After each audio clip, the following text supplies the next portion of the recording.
മലയാള വിമർശ സാഹിത്യത്തിന്റെ പ്രതിഭാസ്പർശമായ MK Sanu എന്നിവരെയാണ് ഇതിനു മുമ്പ് ദേശാഭിമാനി പുരസ്കാരങ്ങൾ നൽകി ആദരിച്ചത്. 2023 ദേശാഭിമാനി സമഗ്ര സംഭാവന പുരസ്കാരത്തിനാണ് M. മുകുന്ദൻ അർഹനായത്. മലയാളികളുടെ സംവേദനക്ഷമതയെ പ്രതിജ്ഞപ്പെടുന്ന എഴുത്തുകാരനാണ് M. മുകുന്ദൻ. മയ്യടിയുടെ കഥാകാരൻ എന്നറിയപ്പെടുന്ന M. മുകുന്ദൻ മലയാള സാഹിത്യത്തിൽ ആധുനികതയുടെ വക്താവും പ്രയോക്താവുമായ എഴുത്തുകാരനാണ്. സ്വന്തം ദേശത്തിന്റെ ചരിത്രവും ജീവിതവും പശ്ചാത്തലമാക്കിയ കഥകളിലൂടെയാണ് മുകുന്ദൻ ശ്രദ്ധേയനായത്. ഓരോ കൃതിയിലും പുതിയ പുതിയ ആഖ്യാന ശൈലി സ്വീകരിക്കുന്ന മുകുന്ദൻ എന്നും വായനക്കാരിൽ വിസ്മയം ജനിപ്പിക്കുന്നു. ദേശാഭിമാനി പുരസ്കാരം ഏറ്റുവാങ്ങാനെത്തിയ M. മുകുന്ദനെ സ്നേഹപൂർവ്വം സ്വാഗതം ചെയ്തു.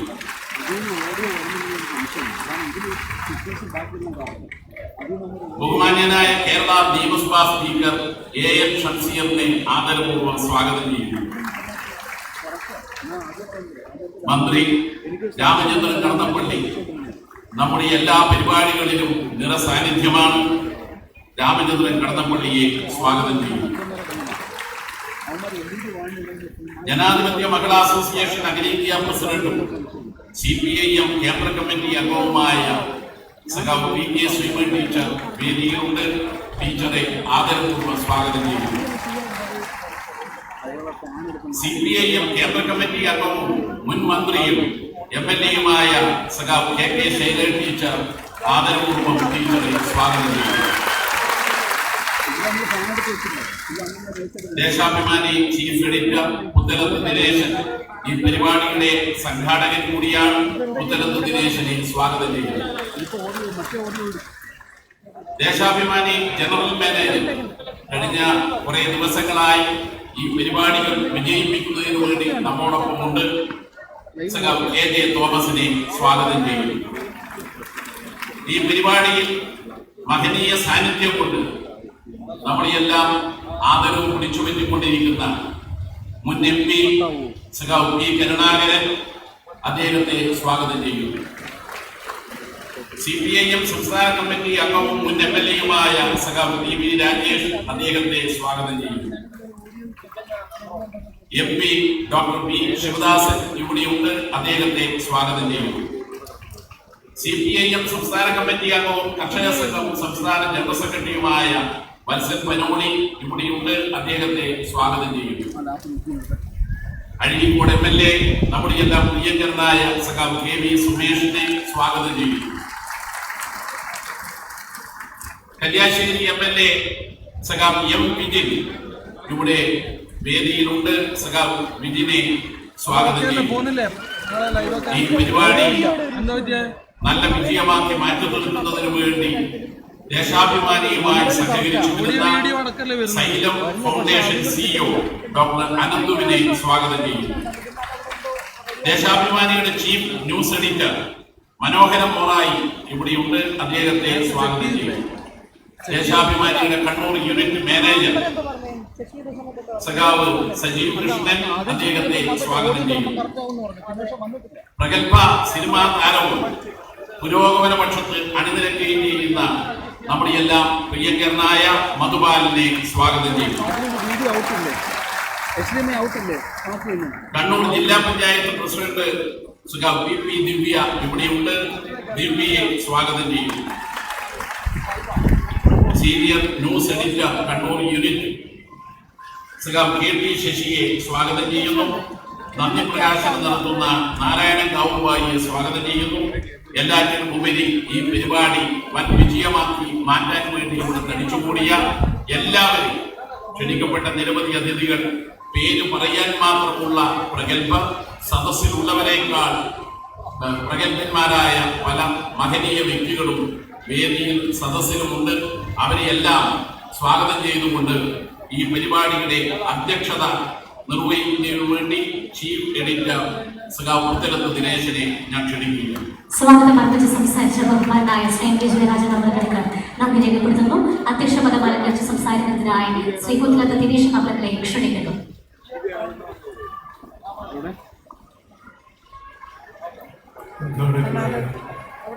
CPIM സംസ്ഥാന സെക്രട്ടറി മുഖ്യാതിഥി ശ്രീ പത്മഭൂഷൺ മോഹൻലാൽ ദേശാഭിമാനി പുരസ്കാരം ഏറ്റുവാങ്ങുന്ന മലയാളിയുടെ പ്രിയപ്പെട്ട കഥാകാരൻ ശ്രീ എം മുകുന്ദൻ, നിയമസഭാ speaker Shri N Shamseer, registration പുരാവസ്തു വകുപ്പ് മന്ത്രി Shri Ramendran Kadannappally, Shri P K Sreemathi teacher, Shri K K Shaila teacher എന്നിങ്ങനെ വേദിയിലിരിക്കുന്ന നിരവധി വിശിഷ്ട വ്യക്തികൾ, അതുപോലെ ഈ പുരസ്കാരത്തിന് ഏറ്റുവാങ്ങാൻ പോലെ എത്തിയിട്ടുള്ള പ്രിയപ്പെട്ട വിദ്യാർത്ഥികൾ, പ്രിയമുള്ളവർ, ദേശാഭിമാനി CPIM-ന്റെ മുഖപത്രമാണ് എന്ന് എല്ലാവർക്കും അറിയാവുന്ന കാര്യമാണ്. ആ പത്രം ഇത്തരത്തിലുള്ള വിവിധങ്ങളായ പരിപാടികൾ സംസ്ഥാനത്തിന്റെ വിവിധ ഭാഗങ്ങളിൽ സംഘടിപ്പിച്ചുകൊണ്ടിരിക്കുകയാണ്.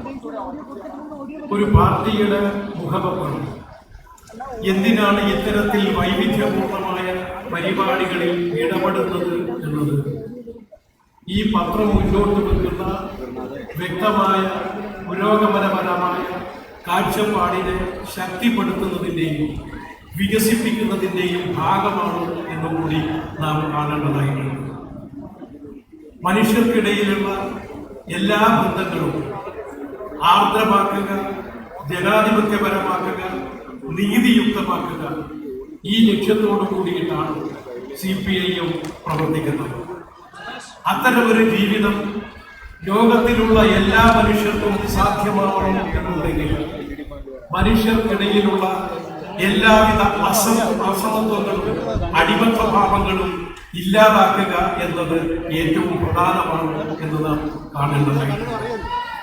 അങ്ങനെ ജനാധിപത്യപരമായ ഒരു ജീവിതക്രമം രൂപപ്പെടുത്തണം എന്നുണ്ടെങ്കിൽ നമ്മുടെ ഭാഷയെ, നമ്മുടെ സംസ്കാരത്തെ, നമ്മുടെ കലകളെ സംരക്ഷിക്കുകയും വികസിപ്പിക്കുകയും ചെയ്യുക എന്നത് ഏറ്റവും പ്രധാനപ്പെട്ട ഉത്തരവാദിത്വമായി നാം കാണേണ്ടതായിട്ടുണ്ട്. അങ്ങനെ കലയും സംസ്കാരവും സാഹിത്യവുമെല്ലാം വികസിച്ചു വരുന്ന ഒരു ലോകത്ത് മാത്രമേ ഇത്തരത്തിലുള്ള പുരോഗമന പ്രസ്ഥാനങ്ങൾക്ക് മുന്നോട്ട് പോകാൻ വേണ്ടി സാധ്യമാകും എന്ന് നാം തിരിച്ചറിയേണ്ടതായിട്ടുണ്ട്. അങ്ങനെ ഒരു മുന്നേറ്റം ഉണ്ടാവണമെങ്കിൽ മനുഷ്യ സ്നേഹം എന്ന് പറയുന്ന ആശയം ഈ സമൂഹത്തിൽ നിലനിൽക്കേണ്ടതായിട്ടുണ്ട്. മനുഷ്യ സ്നേഹം നിലനിൽക്കുന്ന സമൂഹത്തിൽ മാത്രമേ സാമൂഹ്യബോധം വികസിച്ചു വരികയുള്ളൂ എന്ന് നാം തിരിച്ചറിയണം. ആ സാമൂഹ്യബോധം വികസിക്കുന്ന മണ്ണിലാണ് ജനകീയ സംസ്കാരവും ഇടതുപക്ഷ സംസ്കാരവും വികസിച്ചു വരികയുള്ളൂ. ആ അടിത്തറയിൽ നിന്നുകൊണ്ട് മാത്രമേ ഇടതുപക്ഷ സംസ്കാരത്തിന് വികസിക്കാൻ വേണ്ടി സാധിക്കൂ. അങ്ങനെ ഇടതുപക്ഷ സംസ്കാരം വികസിക്കുന്ന ഒരു നാട്ടിലാണ് ഇടതുപക്ഷ രാഷ്ട്രീയത്തിനും ജനകീയ രാഷ്ട്രീയത്തിനും വികസിപ്പിക്കാൻ പറ്റുകയുള്ളൂ എന്ന കാര്യം നാം ഓർക്കേണ്ടതായിട്ടുണ്ട്. അതുകൊണ്ട് മാനവികതയെ കുറിച്ച് സംസാരിക്കുന്നവരെ, സാമൂഹ്യബോധത്തിൻ്റെതായ അലകളെ മുന്നോട്ട് വെക്കുന്ന ആളുകളെ, ജനക്ഷേമകരമായ പ്രവർത്തനങ്ങൾക്ക് ജനങ്ങളുടെ വിവിധങ്ങളായ ശേഷികളിൽ ഇടപെടാൻ വേണ്ടി കഴിവുള്ളവരെയെല്ലാം കൂട്ടിയോജിപ്പിച്ച് മുന്നോട്ട് പോകുക എന്നതാണ് ഈ ഏറ്റവും പ്രധാനപ്പെട്ട ഉത്തരവാദിത്വമായി ദേശാഭിമാനി കാണുന്നത്.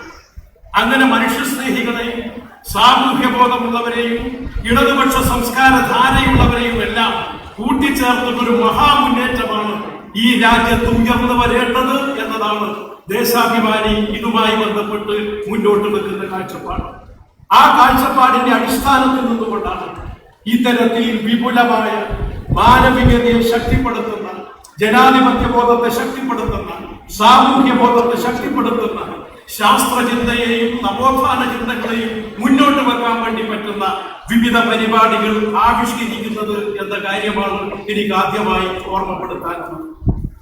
ഏത് വിഷയം നമ്മൾ പഠിക്കുന്നുണ്ട്, ആ വിഷയങ്ങൾ പഠിക്കുന്നവരെല്ലാം നമ്മുടെ കലയെക്കുറിച്ച്, നമ്മുടെ സംസ്കാരത്തെക്കുറിച്ച്, നമ്മുടെ മാനവികതയെക്കുറിച്ച്, നമ്മുടെ സംസ്കാരത്തെക്കുറിച്ച് അറിയുക എന്നത് പ്രധാനമാണ്. അങ്ങനെ അറിയുമ്പോൾ മാത്രമേ ഏത് നിലയിലേക്ക് ഉയർന്നു വരുമ്പോഴും ഈ മനുഷ്യ സമൂഹത്തെയും സമൂഹത്തെ ആകെയും സ്നേഹിക്കാൻ വേണ്ടി പറ്റുന്ന മാനസികാവസ്ഥയിലേക്ക് അവരെ വളർത്തിയെടുക്കാൻ വേണ്ടി പറ്റുകയുള്ളൂ. അങ്ങനെ വളർത്തിയെടുക്കുന്നത് കലയെയും സംസ്കാരത്തെയും ഭാഷയെയും എല്ലാം ഉൾക്കൊള്ളുന്ന ഒരു വിദ്യാഭ്യാസ പദ്ധതി ആവിഷ്കരിക്കപ്പെടുക എന്നത് പ്രധാനമാണ്. അങ്ങനെ ആവിഷ്കരിക്കുമ്പോൾ മാത്രമേ ഉത്സവമാകുന്ന ഒരു ജീവിതത്തിന് അടിത്തറയായി പുതിയ സമൂഹം മാറുകയുള്ളൂ എന്ന് നാം തിരിച്ചറിയണം. ഒരു ബോധത്തിൽ നിന്നുകൊണ്ടാണ് വർഗീയമായ കടന്നുകയറ്റത്തെ പ്രതിരോധിക്കാനും മതനിരപേക്ഷമായ കാഴ്ചപ്പാടുകൾ രൂപപ്പെടുത്താനും വേണ്ടി സാധിക്കുകയുള്ളൂ എന്ന് നാം തിരിച്ചറിയേണ്ടതായിട്ടുണ്ട്. അങ്ങനെയുള്ള വിദ്യാർത്ഥി സമൂഹത്തെ രൂപപ്പെടുത്തുന്നതിന് തടസ്സമായി നിൽക്കുന്ന നിരവധി ഘടകങ്ങൾ ഉയർന്നു വന്നുകൊണ്ടിരിക്കുന്ന ഒരു കാലഘട്ടമാണ്. വിദ്യാർത്ഥികളിൽ നിന്ന് യഥാർത്ഥ അറിവുകളെ മാറ്റി നിർത്തുക എന്നുള്ളത് ഇന്ന് വിദ്യാഭ്യാസ പദ്ധതികളുടെ ഭാഗമായി മാറുന്നുണ്ട് എന്ന കാര്യം നാം ഓർക്കേണ്ടതായിട്ടുണ്ട്. ലോകത്തെ കണ്ണുറന്ന് കാണാനും ലോകത്തെ വിമർശനാത്മകമായി വിലയിരുത്താനുമുള്ള ശേഷിയുണ്ടാക്കുക എന്നതാണ്. അതോടൊപ്പം ഉത്പാദനത്തിന്റെ സമൂഹത്തിന്റെ ഉത്പാദന പ്രക്രിയയിൽ കണ്ടുചേരുക എന്നുള്ളതാണ് വിദ്യാഭ്യാസത്തിന്റെ ആത്യന്തികമായ ലക്ഷ്യം എന്ന് നാം തിരിച്ചറിയപ്പെടേണ്ടതുണ്ട്. അങ്ങനെ വരുമ്പോൾ ലോകത്തെ കണ്ണുറന്ന് കാണാൻ വേണ്ടി പറ്റുന്ന ലോകത്തെ കുറിച്ചുള്ള അറിവുകളെ നൽകുക എന്നത് വിദ്യാഭ്യാസത്തിന്റെ പ്രാഥമികമായ ഉത്തരവാദിത്തമാണ്. ദൗർഭാഗ്യവശാൽ നമ്മുടെ രാജ്യത്ത് ഇന്ന് അത്തരം കാഴ്ചകളെ ഭാഗികമായി കാണിക്കുന്ന തരത്തിലുള്ള ഇടപെടലുകൾ നടന്നുകൊണ്ടിരിക്കുകയാണ്. ഒരു ഉദാഹരണം മാത്രമേ ഞാൻ പറയുന്നുള്ളൂ. നമ്മുടെ പാഠപുസ്തകങ്ങളിൽ നിന്ന് മുഗൾ കാലഘട്ടത്തെയും മധ്യകാലഘട്ടത്തെയും എടുത്തു മാറ്റുവാനുള്ള ചർച്ചകളും ഇടപെടലുകളും നടന്നുകൊണ്ടിരിക്കുന്ന ഒരു കാലമാണ് നമ്മുടെ ഈ കാലം. ഈ മധ്യകാലഘട്ടം എന്ന് പറയുന്നത് എന്തായിരുന്നു? ഇന്ത്യയിലെ നമ്മുടെ സംസ്കാരത്തിന്റെ അടിത്തറയായി നാം പറയാറുള്ളത് മഹാഭാരതത്തെയും രാമായണത്തെയും ഉപനിഷത്തുകളെയും എല്ലാമാണ്. ആ രാമായണവും മഹാഭാരതവും ഉപനിഷത്തുകളും എല്ലാം സംസ്കൃത ഭാഷയിലായിരുന്നു നിലനിന്നത് എന്ന് നമുക്കറിയാം. ആ സംസ്കൃത ഭാഷ ഇന്ത്യയിലെ വളരെ കുറഞ്ഞ ആളുകൾക്ക് മാത്രം അറിയാവുന്ന ഒരു ഭാഷയായിരുന്നു. അതുകൊണ്ട് തന്നെ ഈ കൃതികൾ, ഈ സാഹിത്യങ്ങൾ, ഈ ദാർശനിക ചിന്തകളൊന്നും തന്നെ ലോകത്തിന്റെ ആകെ മനസ്സിലാക്കാൻ വേണ്ടി പറ്റുന്ന സാഹചര്യം ഉണ്ടായിരുന്നില്ല. എന്നാൽ മഹാഭാരതത്തെയും രാമായണത്തെയും ഉപനിഷത്തുകളെയെല്ലാം സംസ്കൃതത്തിൽ നിന്ന് പേർഷ്യൻ ഭാഷയിലേക്ക് തർജ്ജമ ചെയ്ത് ലോകത്തിന്റെ എല്ലാ ഭാഗത്തും എത്തിച്ചത് മുഗൾ കാലഘട്ടമായിരുന്നു എന്ന ചരിത്രവും നാം ഓർക്കേണ്ടതായിട്ടുണ്ട്, നാം ഉറപ്പിച്ചു നിർത്തേണ്ടതായിട്ടുണ്ട്. അതുപോലെ ഇന്ത്യയിലെ ദർശനത്തിനെ കുറിച്ച് ലോകത്തെമ്പാടും പ്രചരിപ്പിച്ച വ്യക്തിയാണ് സ്വാമി വിവേകാനന്ദൻ. ഇന്ത്യയിലെ ഹിന്ദുമതത്തെ സംബന്ധിച്ച്, ഇന്ത്യൻ സംസ്കാരത്തെ സംബന്ധിച്ച് അദ്ദേഹം ലോകം മുഴുവൻ പ്രഭാഷണം നടത്തി മുന്നോട്ട് പോയി. അതിൽ ഏറ്റവും പ്രസിദ്ധമായ പ്രസംഗമാണ് ചിക്കാഗോ പ്രസംഗം. ആ ചിക്കാഗോ പ്രസംഗത്തിൽ സ്വാമി വിവേകാനന്ദൻ നടത്തുന്ന ഒരു വെല്ലുവിളി നാം ഈ അവസരത്തിൽ ഓർക്കേണ്ടതായിട്ടുണ്ട്. അദ്ദേഹം യൂറോപ്പിലെ ജനതയോട് ചോദിക്കുന്നു, നിങ്ങൾ മതത്തിന്റെ പേരിൽ ആളുകളെ കൊന്നൊടുക്കുന്ന കാലത്ത് ഞങ്ങളുടെ നാട്ടിൽ എല്ലാ മതങ്ങളെയും സ്വീകരിച്ചുകൊണ്ട് മുന്നോട്ട് പോകുന്ന സംസ്കാരം സൂക്ഷിച്ച മണ്ണാണ് ഇന്ത്യ എന്നാണ് സ്വാമി വിവേകാനന്ദൻ പറഞ്ഞത്. എന്തുകൊണ്ടാണ് സ്വാമി വിവേകാനന്ദൻ അങ്ങനെ പറഞ്ഞത്? അതിന് കാരണമെന്ന് പറഞ്ഞാൽ മധ്യകാലഘട്ടത്തിൽ ഭൂമി ഉരുണ്ടതാണ് എന്ന് പറഞ്ഞതിന്റെ പേരിൽ ബ്രൂണോയെ യൂറോപ്പിൽ ചുട്ടുകൊല്ലുന്ന കാലത്ത് ഇന്ത്യ ഭരിച്ചിരുന്നത് അക്ബർ ചക്രവർത്തിയായിരുന്നു എന്ന് നമുക്കറിയാം. ആ അക്ബർ ചക്രവർത്തിയുടെ കാലത്ത് ഇവിടെ മഹാഭാരതവും രാമായണവും ഉപനിഷത്തുകളും എല്ലാം ലോകത്തെമ്പാടും എത്തിക്കുന്നതിനുള്ള പ്രവർത്തനങ്ങളിൽ മുഴുകുകയായിരുന്നു ഇന്ത്യയിലെ മുഗൾ കൊട്ടാരങ്ങൾ എന്ന ചരിത്രം നാം ഓർക്കണം. ആ ചരിത്രം വെച്ചുകൊണ്ടാണ് സ്വാമി വിവേകാനന്ദൻ യൂറോപ്പിലെ ജനതയോട് പറഞ്ഞത്, നിങ്ങൾ മതത്തിന്റെ പേരിൽ ആളുകളെ കൊന്നൊടുക്കുമ്പോൾ, മതവൈരത്തിന്റെ പേരിൽ ആളുകളെ കൊന്നൊടുക്കുമ്പോൾ ഞങ്ങൾ എല്ലാ മതത്തെയും സ്വീകരിക്കുകയായിരുന്നു എന്നുള്ളത്.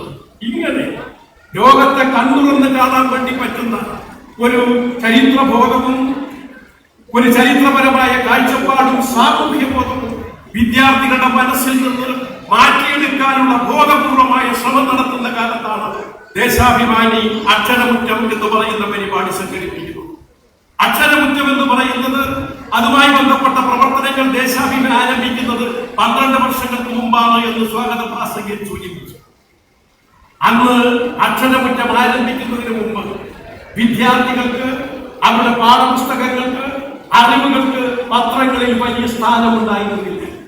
പത്രങ്ങളിൽ സ്ഥാനമുണ്ടായിരുന്നത് ഓരോ പത്രത്തിന്റെയും നേതൃത്വത്തിൽ നടത്തുന്ന ചില സംഘടനകൾ, അതിൻ്റെതായ പ്രവർത്തനങ്ങൾ, അതിന്റെ ക്യാമ്പുകളെല്ലാമായിരുന്നു വാർത്തകളായി വന്നിരുന്നത്.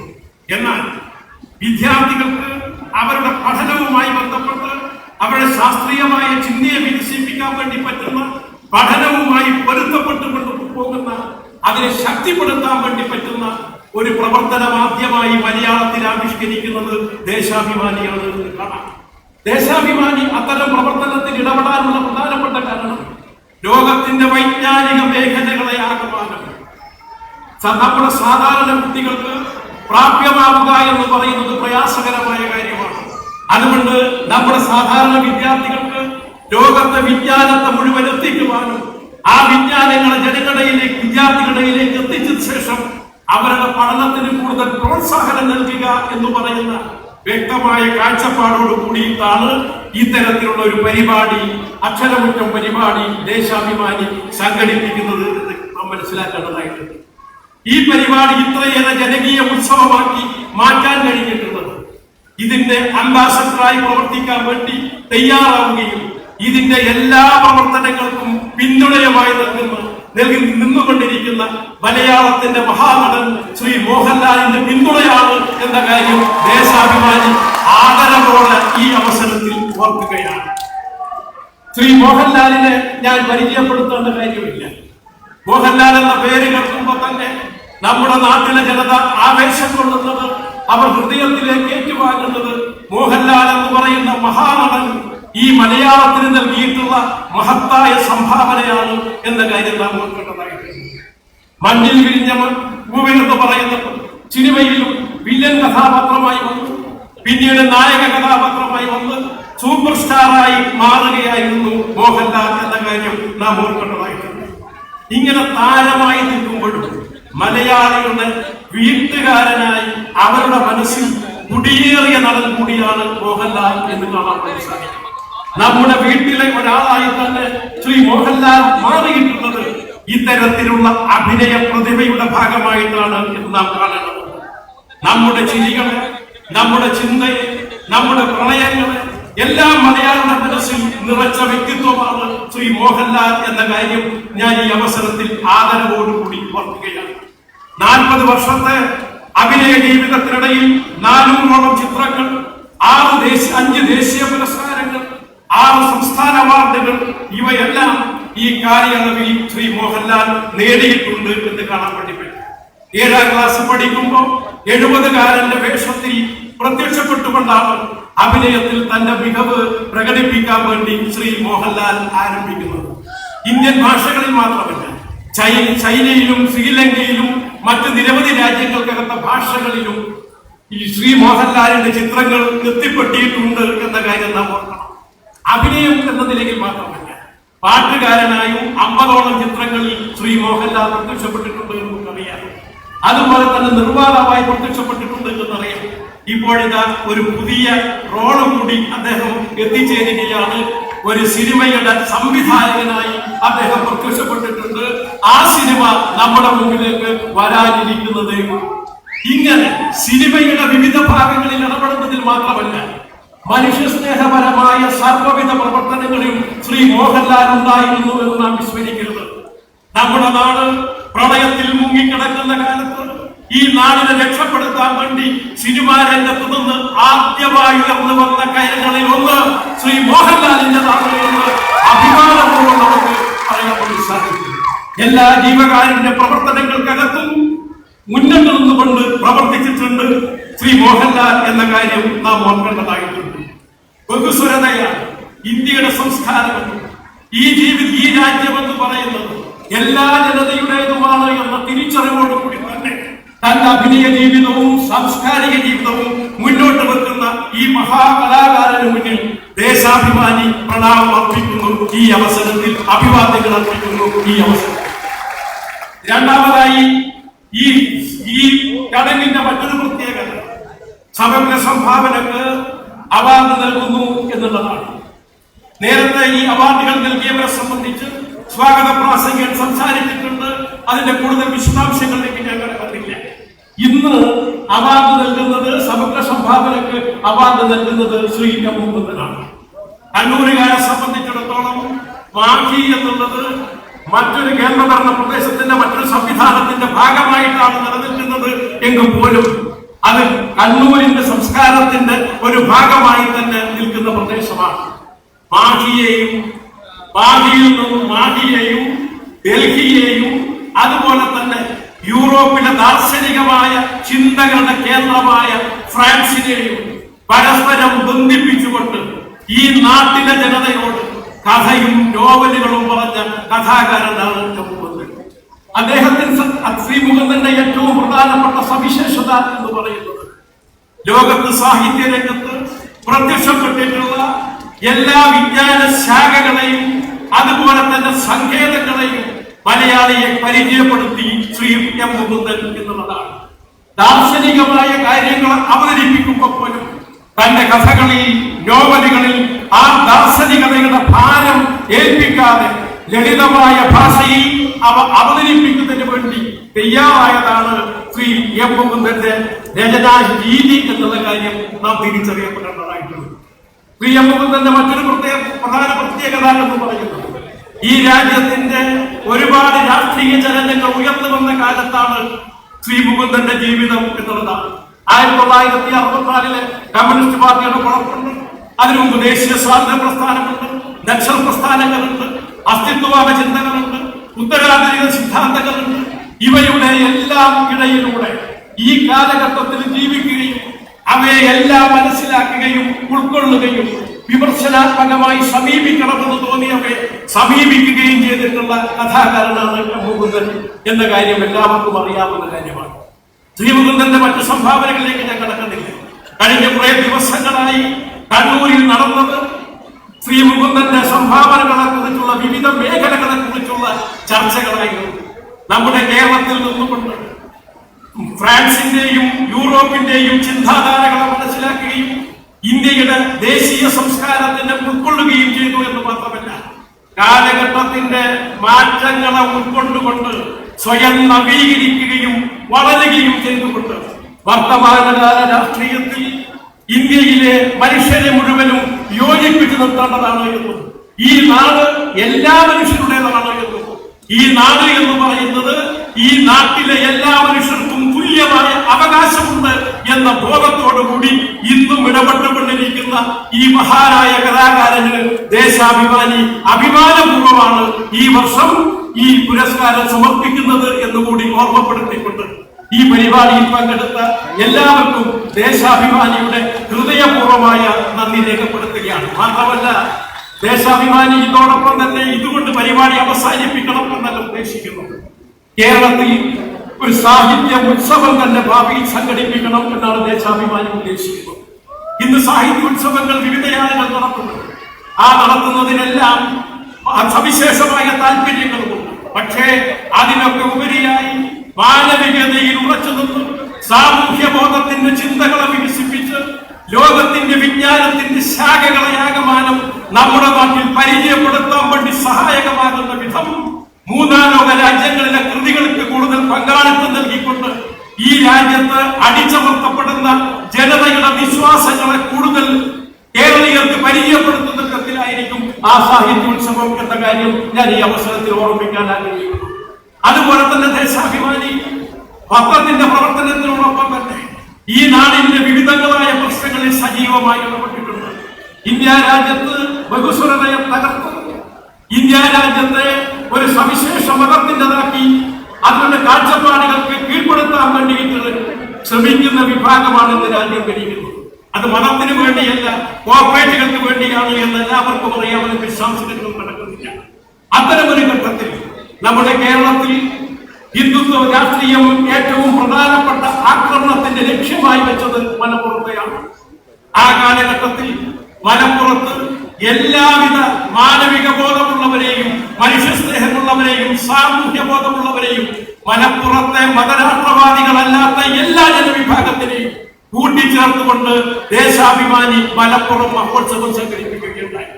നിങ്ങൾ അടിച്ചേൽപ്പിക്കുന്ന ചരിത്രമല്ല, നിങ്ങൾ പഠിപ്പിക്കുന്ന ചരിത്രമല്ല, ഞങ്ങളുടെ ചരിത്രം മറ്റൊന്നാണ് എന്ന ജനകീയ ചരിത്ര രചന നടത്തുകയും അത് ഈ രാജ്യത്തെ ജനങ്ങളുടെ മുമ്പാകെ ദേശാഭിമാനി സമർപ്പിച്ചിട്ടുണ്ട്.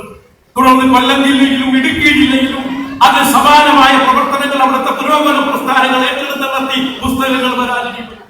കണ്ണൂരിൽ ഈ ചർച്ചയിൽ ഉയർന്നു വന്നൊരു പ്രധാനപ്പെട്ട കാര്യം കണ്ണൂരിന്റെ സൂക്ഷ്മതലത്തിലുള്ള സാമൂഹ്യ ജീവിതത്തെ നാം ഇനിയും പഠിക്കപ്പെടേണ്ടതുണ്ട്. അതിനുവേണ്ടി കണ്ണൂരിന്റെ കലയെയും സംസ്കാരത്തെയും സൂക്ഷ്മാർത്ഥത്തിൽ വിശകലനം ചെയ്യുന്ന വിപുലമായ ഒരു ശില്പശാല നമുക്ക് സംഘടിപ്പിക്കാൻ കഴിയേണ്ടതുണ്ട്. ആ ഉത്തരവാദിത്വം കണ്ണൂരിലെ സാംസ്കാരിക പ്രവർത്തകർ പുരോഗമന പ്രസ്ഥാനം ഏറ്റെടുക്കുമെന്ന പ്രതീക്ഷയോടെ ഞാൻ എന്റെ വാക്കുകൾ അവസാനിപ്പിക്കുന്നു. അഭിവാദ്യം. സ്വാഗത പ്രസംഗത്തിൽ ഒരു പ്രധാനപ്പെട്ട കാര്യം വിട്ടുപോയി. മഹാനടൻ മോഹൻലാലിനെ ഷാളും പൂമാലിയൊക്കെ അണിയിക്കാൻ വേണ്ടി ഫാൻസ് അസോസിയേഷന്റെ 15 സംഘാടകർ, ഫാൻസ് അസോസിയേഷൻ ഭാരവാഹികൾ, കേന്ദ്ര സംഘടനയടക്കം സംഘാടക സമിതിയെ സമീപിച്ചിരുന്നു. അക്കാര്യം യാത്രക്കിടയിൽ മോഹൻലാലിനോട് ഞാൻ പറയുകയും ചെയ്തു, ക്ഷമിക്കുക, അതിന് നമുക്ക് ഇവിടെ അവസരമില്ലാത്തത് എല്ലാവരും സദയം കൊടുക്കണമെന്നും കൂടി അഭ്യർത്ഥിക്കുകയാണ്. അധ്യക്ഷപദം അലങ്കരിച്ച് സംസാരിച്ച പുത്രത്ത് ദിനേശൻ അവർക്ക് നന്ദി രേഖപ്പെടുത്തുകയാണ്. അടുത്തതായി ഈ പരിപാടിയുടെ ഔപചാരിക ഉദ്ഘാടന കർമ്മം നിർവഹിക്കുന്നതിനായി ഏറ്റവും സ്നേഹത്തോടെ CPIM സംസ്ഥാന committee secretary Shri MP Govindan മാസ്റ്ററിനെ ബഹുമാന പുരസ്സരം ക്ഷണിക്കുകയാണ്. ഉദ്ഘാടന കർമ്മം നിർവഹിച്ച് സംസാരിക്കുന്നതിനായി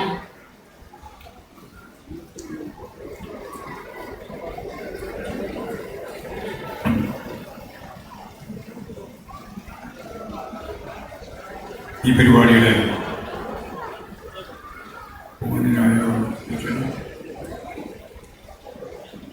ദേശാഭിമാനിയുടെ ചീഫ് എഡിറ്റർ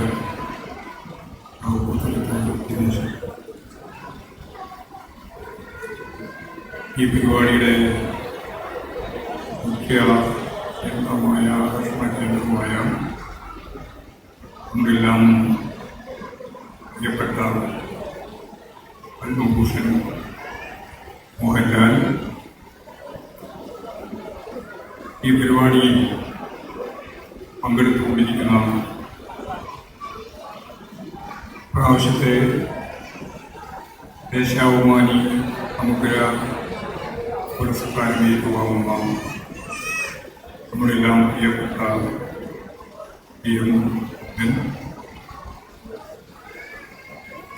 മഹിളാ പ്രസ്ഥാനത്തിൻ്റെയും ഇടതുപക്ഷ പ്രസ്ഥാനത്തിൻ്റെയും നേതാക്കളായ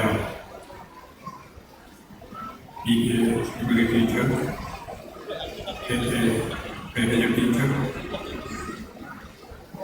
ഈ പരിപാടിയിൽ പങ്കെടുത്തുകൊണ്ട് സംസാരിക്കുന്ന ബഹുമാനപ്പെട്ട നിയമസഭാ സ്പീക്കർ KN ഷംസീർ, നമ്മുടെ എല്ലാം പ്രിയപ്പെട്ട കണ്ണൂരിൻ്റെ ഏറ്റവും പ്രമുഖനായ മന്ത്രി രാമേന്ദ്രൻ കടന്നപ്പള്ളി, നമുക്കെല്ലാം പ്രിയങ്കരനായ ടി കരുണാകരൻ ഉൾപ്പെടെയുള്ള ജനപ്രതിനിധികൾ, മക്കൾ, സഹോദരി സഹോദരന്മാരെ, കുട്ടികൾ, ഇവിടെ സ്വാഗതം പ്രാസംഗികൻ എന്ന നിലയിൽ സഹോദരരായ അധ്യക്ഷൻ എന്ന നിലയിൽ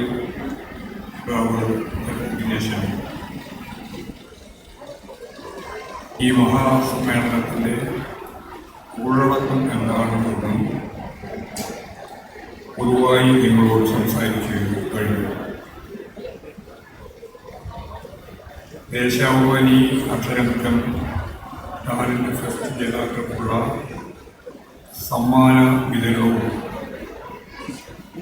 ദേശാഭിമാനി പുരസ്കാര സമർപ്പണവും ഔപചാരികമായി ഉദ്ഘാടനം ചെയ്തതായിട്ട് ആദ്യം തന്നെ അറിയിക്കുകയാണ്. ഈ പരിപാടി ഒരു മഹാസംഭവമാക്കി മാറ്റാൻ സാഹിത്യോത്സവത്തിന്റെ ഭാഗമായിട്ട് കഴിഞ്ഞ 4 ദിവസക്കാലം കണ്ണൂർ ജില്ല മാത്രമല്ല കേരളത്തിന്റെ വിവിധ മേഖലയിൽ നിന്നുള്ള സാംസ്കാരിക പ്രവർത്തകരുടെ ഒരു ഒഴുക്ക് തന്നെയാണ് കണ്ണൂരിൽ നമ്മൾ കണ്ടത്. ഇതിന്റെ ഭാഗമായിട്ട് സംഘടിപ്പിച്ച പ്രിയപ്പെട്ട M3 കൃതികളുമായി ബന്ധപ്പെട്ട നിരവധിയായ ചർച്ചകൾ, ആരോഗ്യകരമായ വിമർശനാത്മകമായ പരിശോധനകൾ ഇന്നലെ രാത്രി അത്ഭുതം സൃഷ്ടിക്കത്തക്ക രീതിയിൽ മയ്യഴിപ്പുഴയുടെ തീരങ്ങളുടെ നാടകാവിഷ്കാരം എല്ലാം തന്നെ ഒരു പ്രത്യേക വ്യത്യസ്തതയോടുകൂടിയാണ് ആളുകൾ ആസ്വദിച്ചു കണ്ടത്, മനസ്സിലാക്കി. ഇവിടെ ഇന്ന് ദേശാഭിമാനി അച്ഛനബുദ്ധൻ ടാലന്റ് ഫെസ്റ്റ് ജേതാക്കളായ കുട്ടികൾക്ക് അവരുടെ സമ്മാനങ്ങൾ വിതരണം ചെയ്യുകയാണ്. സമഗ്ര സംഭാവനക്കുള്ള ദേശാഭിമാനി പുരസ്കാരം പ്രിയപ്പെട്ട കഥാകാരൻ ശ്രീ M3 സമർപ്പിക്കുകയാണ്. ദേശാഭിമാനി ഇങ്ങനെയൊരു പരിപാടി സംഘടിപ്പിക്കുന്ന കാലഘട്ടം നിങ്ങൾക്കറിയുന്നതുപോലെ അതിൻ്റെ 80ാം വാർഷികം കഴിഞ്ഞ സന്ദർഭത്തിലാണ്. ദേശാഭിമാനിയുടെ 80 വർഷം, അത് കേരളീയ സമൂഹത്തിൻ്റെ ചരിത്രവുമായിട്ട് ബന്ധപ്പെട്ട് നിൽക്കുന്ന 80 വർഷം. ഈ കേരളം ലോകത്തിന് മാതൃകയാവുന്ന എന്തെല്ലാം പുതുമകൾ സൃഷ്ടിക്കാൻ ശ്രമിച്ചു പോകും. ആ ശ്രമങ്ങൾക്കെല്ലാം പൂർണ്ണ പിന്തുണയും നേതൃത്വവും സംഘാടക മികവോടുകൂടി ഈ ദേശാഭിമാനി ഉൾച്ചേർന്ന് പ്രവർത്തിച്ചിരുന്നു എന്ന കാര്യം അഭിമാനത്തോടുകൂടി ദേശാഭിമാനി പ്രവർത്തകർക്ക് രാജ്യത്തോട് വിശദീകരിക്കാനുണ്ടാവും. ഇത് പ്രത്യേകതയാണ്.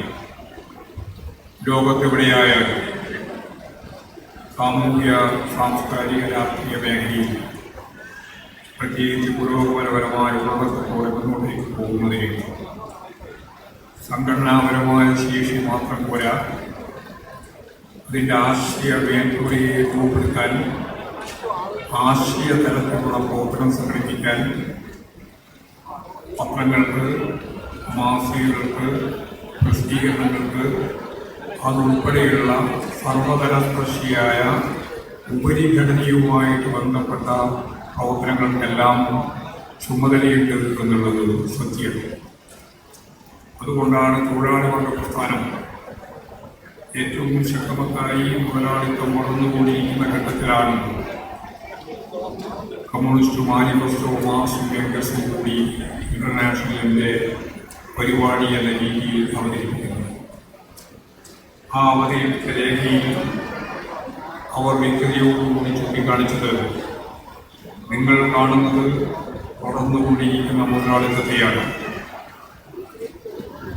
ഈ മുതലാളിത്തം തകരുന്ന പ്രവണതയുള്ള ഒന്നാണ് മുൻകാല സാമൂഹ്യ വികാസ ഘട്ടങ്ങളെ പോലെ. ഈ തകർച്ച അഭിമുഖീകരിക്കുന്ന മുതലാളിത്തത്തെ ആർക്കാണ് തകർക്കാനാവുക, ആരാണതിൻ്റെ കുന്തമുനയായിട്ട് മുന്നോട്ടേക്ക് നീങ്ങുന്നത്, ആ വർഗമേതാണ് എന്ന് ലോകത്തിൻ്റെ മുമ്പിൽ 1848 മാർക്സും എംഗൽസും ചേർന്ന് കമ്മ്യൂണിസ്റ്റ് മാനിഫെസ്റ്റോ പ്രസിദ്ധീകരിച്ചപ്പോൾ ചൂണ്ടിക്കാണിച്ചു. ആ വർഗം അധ്വാനിക്കുന്ന വർഗമാണ്, തൊഴിലാളി വർഗമാണ്. ആ തൊഴിലാളി വർഗത്തിൻ്റെ സംഘടനാപരമായ കരുത്ത്,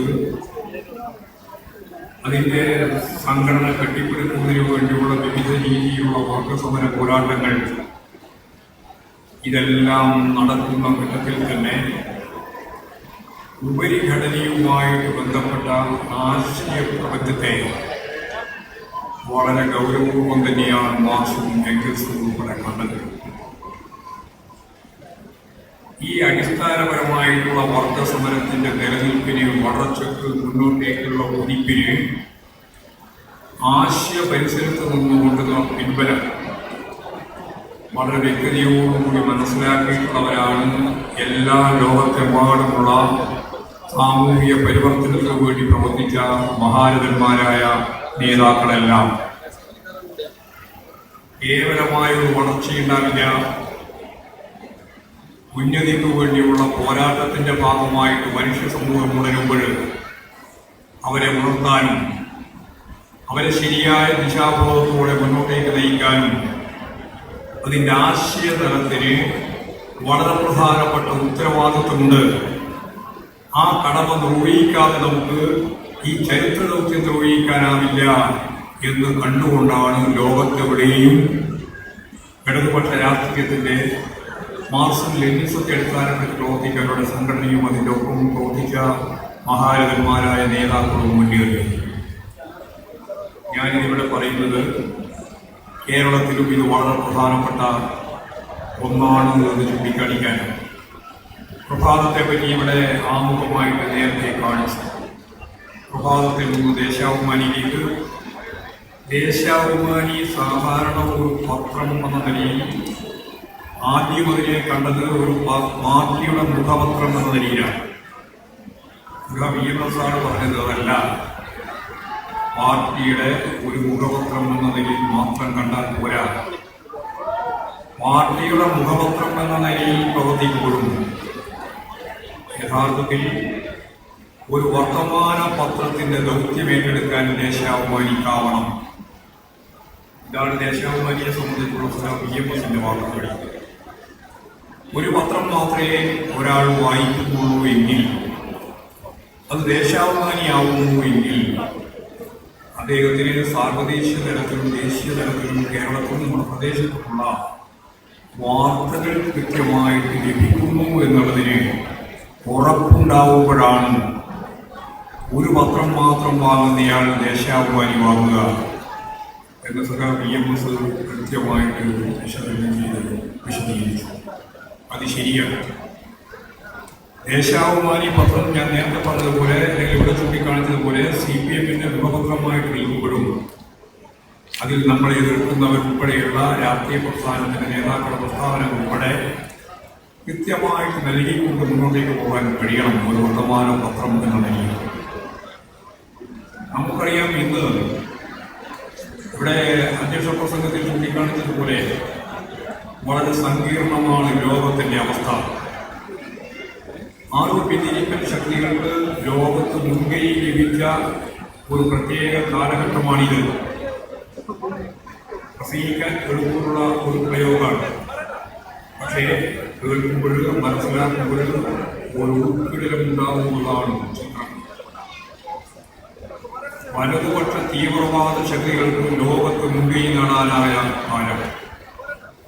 അതുകൊണ്ടാണ് ഒരു രാജ്യത്തുള്ള മനുഷ്യരെ മുഴുവൻ കൊന്നൊടുക്കേണ്ടി വന്നാൽ അവരെ അവസാനിപ്പിച്ചുകൊണ്ട് മാത്രമേ ഞങ്ങൾ ഈ യുദ്ധം അവസാനിപ്പിക്കുള്ളൂ എന്ന് ഇസ്രയേലി സാമ്രാജ്യത്വ പിന്തുണയോടുകൂടി ഇപ്പോഴും പ്രഖ്യാപിച്ചിട്ടുള്ളൂ.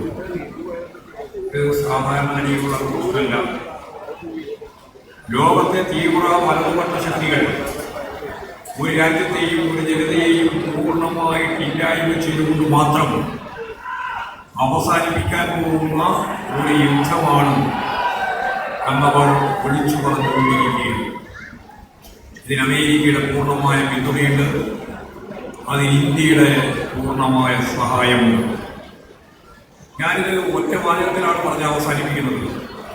ഇന്നത്തെ ലോകം തീവ്ര വലതുപക്ഷ ശക്തികൾക്ക് മുൻകൈയുള്ള ഒരു ലോകമാണ്. ആ ലോകത്ത് ജീവിക്കുന്ന നമുക്ക് അതിൻ്റെ തീക്ഷ്ണമായ അനുഭവത്തിലേക്ക് നമ്മളിപ്പോഴും കൃത്യമായിട്ട് എത്തിച്ചേരുകയാണ്. നടക്കാൻ പോകുന്ന, പൂർത്തിയാവാൻ പോകുന്ന 18ാം ലോകസഭാ തെരഞ്ഞെടുപ്പിൻ്റെ ഈ വേദിയിൽ നമ്മളിപ്പോഴും 3ാമത്തെ ഘട്ടം ഇന്ന് പൂർത്തിയാകുകയാണ്. ഇനിയും നിരവധി ഘട്ടങ്ങൾ കഴിയുമ്പോഴാണ് നമുക്ക് എന്താണ് റിസൾട്ട് എന്നറിയാൻ കഴിയും. ഞാനതിൻ്റെ ഭാഗം ഇവിടെ നിങ്ങളോട് വിശദീകരിക്കുമ്പോൾ ഇന്ത്യ അഭിമുഖീകരിക്കുന്ന ഗൗരവതരമായ പ്രശ്നത്തിലും ഈ തീവ്ര വലതുപക്ഷ ശക്തികൾക്കെതിരായ ജനകീയ പോരാട്ടത്തിന്റെ പോർവിളികൾ ഈ നാട്, ഈ രാജ്യം ഇന്ന് ഉയർത്തിക്കൊണ്ടുവരികയാണ്. ഞാനിത് പറയുന്നത് ആ നിലയിൽ നമുക്ക് മുന്നേറാനാകുന്നില്ല എങ്കിൽ തീവ്ര വലതുപക്ഷ ശക്തികൾക്ക് തന്നെ മുൻകൈയോടെ മുന്നോട്ടേക്ക് പോകാൻ ഇന്ത്യൻ സാഹചര്യം മാറിയാൽ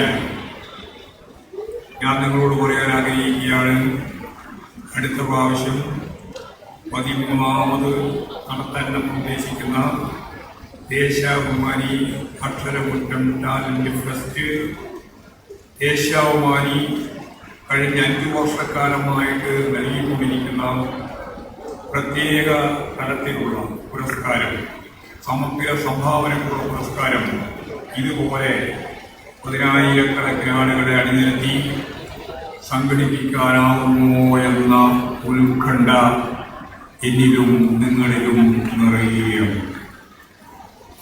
ഇതാണ് ഗൗരവതരമായ പ്രശ്നം. നമ്മൾ ഗൗരവതരമായ പ്രശ്നത്തെ ലളിതവൽക്കരിക്കണ്ട. ഇന്നത്തെ ഇന്ത്യയുടെ സാഹചര്യം നിലനിർത്താൻ സാധിക്കുന്നില്ല എങ്കിൽ ഈ രാജ്യത്ത് ജനാധിപത്യ രീതിയിൽ മുന്നോട്ടേക്ക് പോകാൻ നമുക്കാവില്ല എന്ന ചൂണ്ടുപലക കൃത്യമായിട്ട് ഇന്ത്യ ഏറ്റുവാങ്ങിയിട്ടുണ്ട്.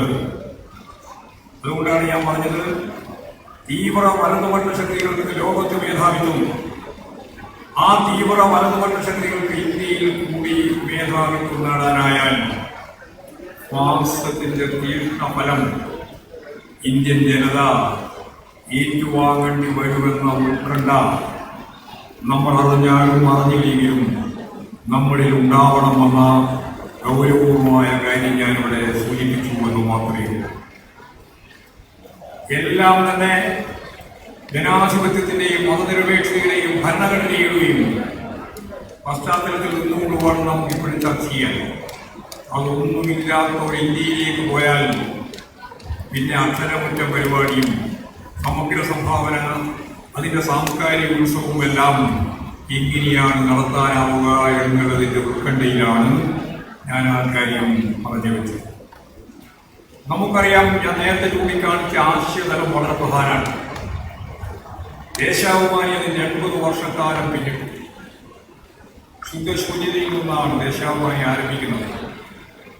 ജനങ്ങളുടെ സമ്പത്താണ് ദേശാഭിമാനിയുടെ മൂലധനം. ഇന്ത്യയിലെ മറ്റ് നിരവധി പത്രങ്ങൾ, നിരവധി മാധ്യമ ശൃംഖലകൾ പരിശോധിച്ചാൽ അതിനെല്ലാം പണനിക്ഷേപത്തിന്റെ ഭാഗമായിട്ടുള്ള മൂലധന ശക്തികളുണ്ട്, അതിന്റെ ഉടമകളുണ്ട് എന്നർത്ഥം. ഏത് ഉടമക്കും അവിടെ പണം നിക്ഷേപിക്കുമ്പോൾ മുതലാളിത്ത സമൂഹത്തിൽ ഒരേ ഒരു ഉന്നം മാത്രമേ ഉള്ളൂ, ഒരേ ഒരു ലക്ഷ്യം, അത് ലാഭമാണ്. ഏത് മാധ്യമത്തിന്റെയും മൂലധന നിക്ഷേപിച്ചിട്ടുള്ളവരുടെ ഏറ്റവും പ്രധാനപ്പെട്ട ലക്ഷ്യം മൂലധനം, ലാഭം, കൂടുതൽ ലാഭം. ലാഭം, കൂടുതൽ ലാഭം എന്ന മുദ്രാവാക്യത്തെ അടിസ്ഥാനപ്പെടുത്തിയിട്ട് എല്ലാ മൂലധന പ്രക്രിയകളും നിലനിൽക്കുന്ന സന്ദർഭത്തിൽ ഇന്ത്യയിലായാലും ലോകത്തെവിടെയായാലും മൂലധന നിക്ഷേപം നടത്തി അതിൽ നിന്ന് പരസ്യം ഉൾപ്പെടെ ചേർത്ത് ലാഭവും കൂടുതൽ ലാഭവും ഉണ്ടാക്കാൻ പത്രങ്ങളും മാധ്യമ ശൃംഖലകളും മത്സരിക്കുകയാണ്. എന്നാൽ ഒരു കാര്യം നമുക്ക് കേരളീയർക്ക് ആദ്യം തന്നെ മനസ്സിലാക്കാനാവും, ലോകത്തെവിടെയുള്ളതിനേക്കാളും കമ്മ്യൂണിസ്റ്റ് വിരുദ്ധ മാധ്യമ ശൃംഖല ഈ കേരളത്തിലാണ് പ്രവർത്തിക്കുന്നത് എന്ന കാര്യം മറക്കണ്ട. ഇവിടെ ഒരു മാധ്യമവും കാര്യമായിട്ടില്ലല്ലോ ദേശാഭിമാനി ഒഴിച്ച് എന്തേ വരാറുണ്ട്. ദേശാഭിമാനിയുടെ പരിപാടികളും കൂടെ അവരാരും കഴിക്കാം. മാധ്യമധർമ്മമാണെങ്കിൽ അവർക്ക് ഉണ്ടാവണ്ടേ? ഉണ്ടാവില്ല. ഇവിടെ നമ്മളൊരു കാര്യം ഗൗരവപൂർവ്വം കാണണം. പലപ്പോഴും നമുക്ക് തെറ്റിദ്ധാരണ ഉണ്ടാക്കുന്ന കാര്യമാണ്. മൂലധന നിക്ഷേപത്തിന്റെ ഭാഗമായി ലാഭം, കൂടുതൽ ലാഭം എന്ന കാഴ്ചപ്പാടോടുകൂടി പ്രവർത്തിക്കുന്ന മാധ്യമ ശൃംഖല, അതിൽ നിന്ന് വിഭിന്നമായി പ്രവർത്തിക്കുന്നത് അത്യപൂർവം. അതിലൊന്നാണ് ദേശാഭിമാനി. ദേശാഭിമാനിക്ക് മുതലാളിയില്ല. ദേശാഭിമാനിയുടെ മുതലാളി മൂലധന നിക്ഷേപം നടത്തിയത് ജനങ്ങളാണ്. അതുകൊണ്ട് ഈ പത്രം ജനങ്ങൾക്ക് വേണ്ടി പ്രവർത്തിക്കുന്ന പത്രമാണ്. ഞങ്ങൾ പക്ഷപാതപരമായ നിലപാട് തന്നെ കൃത്യമായിട്ട് പത്രത്തിന്റെ ഭാഗമായിട്ട് കൈകാര്യം ചെയ്യുന്നവരാണ്. ആർക്കും പക്ഷമില്ലാമെന്നല്ലോ പറയാം, എല്ലാവർക്കും പക്ഷമുണ്ട്. ഞങ്ങൾ പക്ഷം കൃത്യമായിട്ട് ജനങ്ങളുടെ മുമ്പിൽ അവതരിപ്പിക്കുന്നു. അത് അധ്വാനിക്കുന്ന ജനവിഭാഗം ഉൾപ്പെടെയുള്ള സാധാരണക്കാരുടെ പക്ഷത്താണ് ഞങ്ങൾ. എന്നാൽ എല്ലാവരുടെയും പക്ഷത്താണെന്ന് പറഞ്ഞ് നേരത്തെ പറഞ്ഞ മൂലധന ശക്തികളുടെ ലാഭം വർദ്ധിപ്പിക്കാനുള്ള പ്രക്രിയയിൽ അതിന്റെ പ്രവർത്തനത്തിൽ മുഴുകിയിട്ടുള്ള മാധ്യമ മൂലധനത്തെ പറ്റി ഒരു കാര്യം ഞാൻ ഇതിന്റെ ഒപ്പം തന്നെ പറഞ്ഞു കൊടുക്കുകയാണ്. അതിന് ചരിത്രപരമായ ഒരു കടമ കൂടി നിർവഹിക്കാനുണ്ട്. ലാഭം കൂടുതൽ ലാഭത്തിന് വേണ്ട മത്സരം മാത്രമാണെങ്കിൽ ഇന്നത്തെ കേരള മാധ്യമ ശൃംഖലയെ മനസ്സിലാക്കിയാൽ വിശകലനം ചെയ്താൽ പൂർണ്ണാവില്ല. അതിന് വേറൊരു ഭാഗമുണ്ട്, വളരെ പ്രധാനപ്പെട്ട ഉത്തരവാദിത്വം നിർവഹിക്കുന്നുണ്ട്. ആ നിർവഹിക്കുന്നത് വേറെയൊന്നുമല്ല, ആ നിർവഹിക്കുന്നത് ഈ മുതലാളിത്ത സമൂഹത്തിന്റെ നിലനിൽപ്പിന് വേണ്ടി, ആ ചൂഷണ വ്യവസ്ഥ നിലനിർത്താൻ വേണ്ടി അതിന്റെ ഭാഗമാണല്ലോ മൂലധനം. അപ്പൊ മൂലധനം അതിന്റെ ഭാഗമായ ലാഭം, ആ കൂടുതൽ ലാഭം വന്നതിന് പുറമെ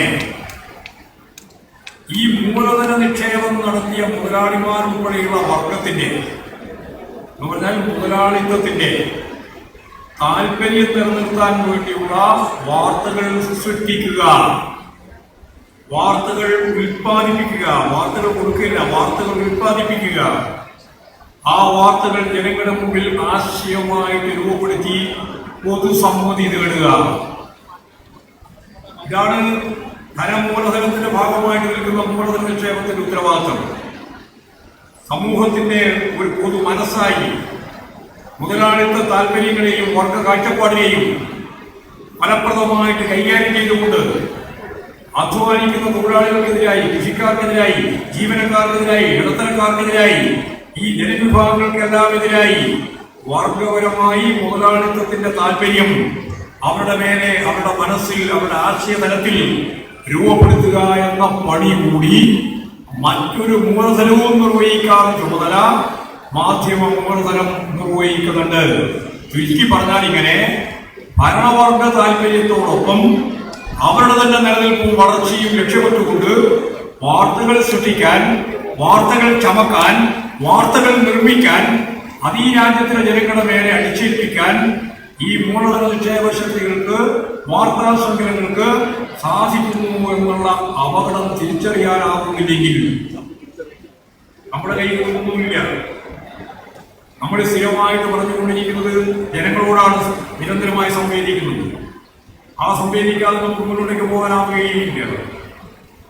ഇവരെല്ലാം കൂടി ചേർന്ന് സൃഷ്ടിക്കുന്ന മാധ്യമ പ്രളയത്തിൽ നമ്മുടെ പാവപ്പെട്ട തൊഴിലാളികളുടെ, കൃഷിക്കാരന്റെ, കർഷക തൊഴിലാളികളുടെ, ജീവനക്കാരന്റെ, ഇടത്തരക്കാരന്റെ എല്ലാ താല്പര്യങ്ങളും ഇല്ലായ്മ ചെയ്യുന്നതിനു വേണ്ടി ആശയ മേധാവിത്വത്തിലൂടെ ഈ മൂലധന നിക്ഷേപത്തിന്റെ ശക്തികൾ, ഞാൻ നേരത്തെ പറഞ്ഞതുപോലെ അതിന്റെ ഏറ്റവും പ്രമുഖമായ ലോകത്തെമ്പാടുമുള്ള മൂലധന ശക്തികളാകെ നമുക്കെതിരായിട്ട് നിന്ന് ആശയ പ്രചാരങ്ങൾ നടത്തുമ്പോൾ അത് പത്രം മാത്രമല്ല, അതിന് വിലക്ക് വാങ്ങാനാവാത്ത ഒന്നും തന്നെ ഈ ഭൂമുഖത്തില്ല എന്നുള്ളതാണ് രാജ്യത്തിന്റെ പൊതുവായ ചിത്രം.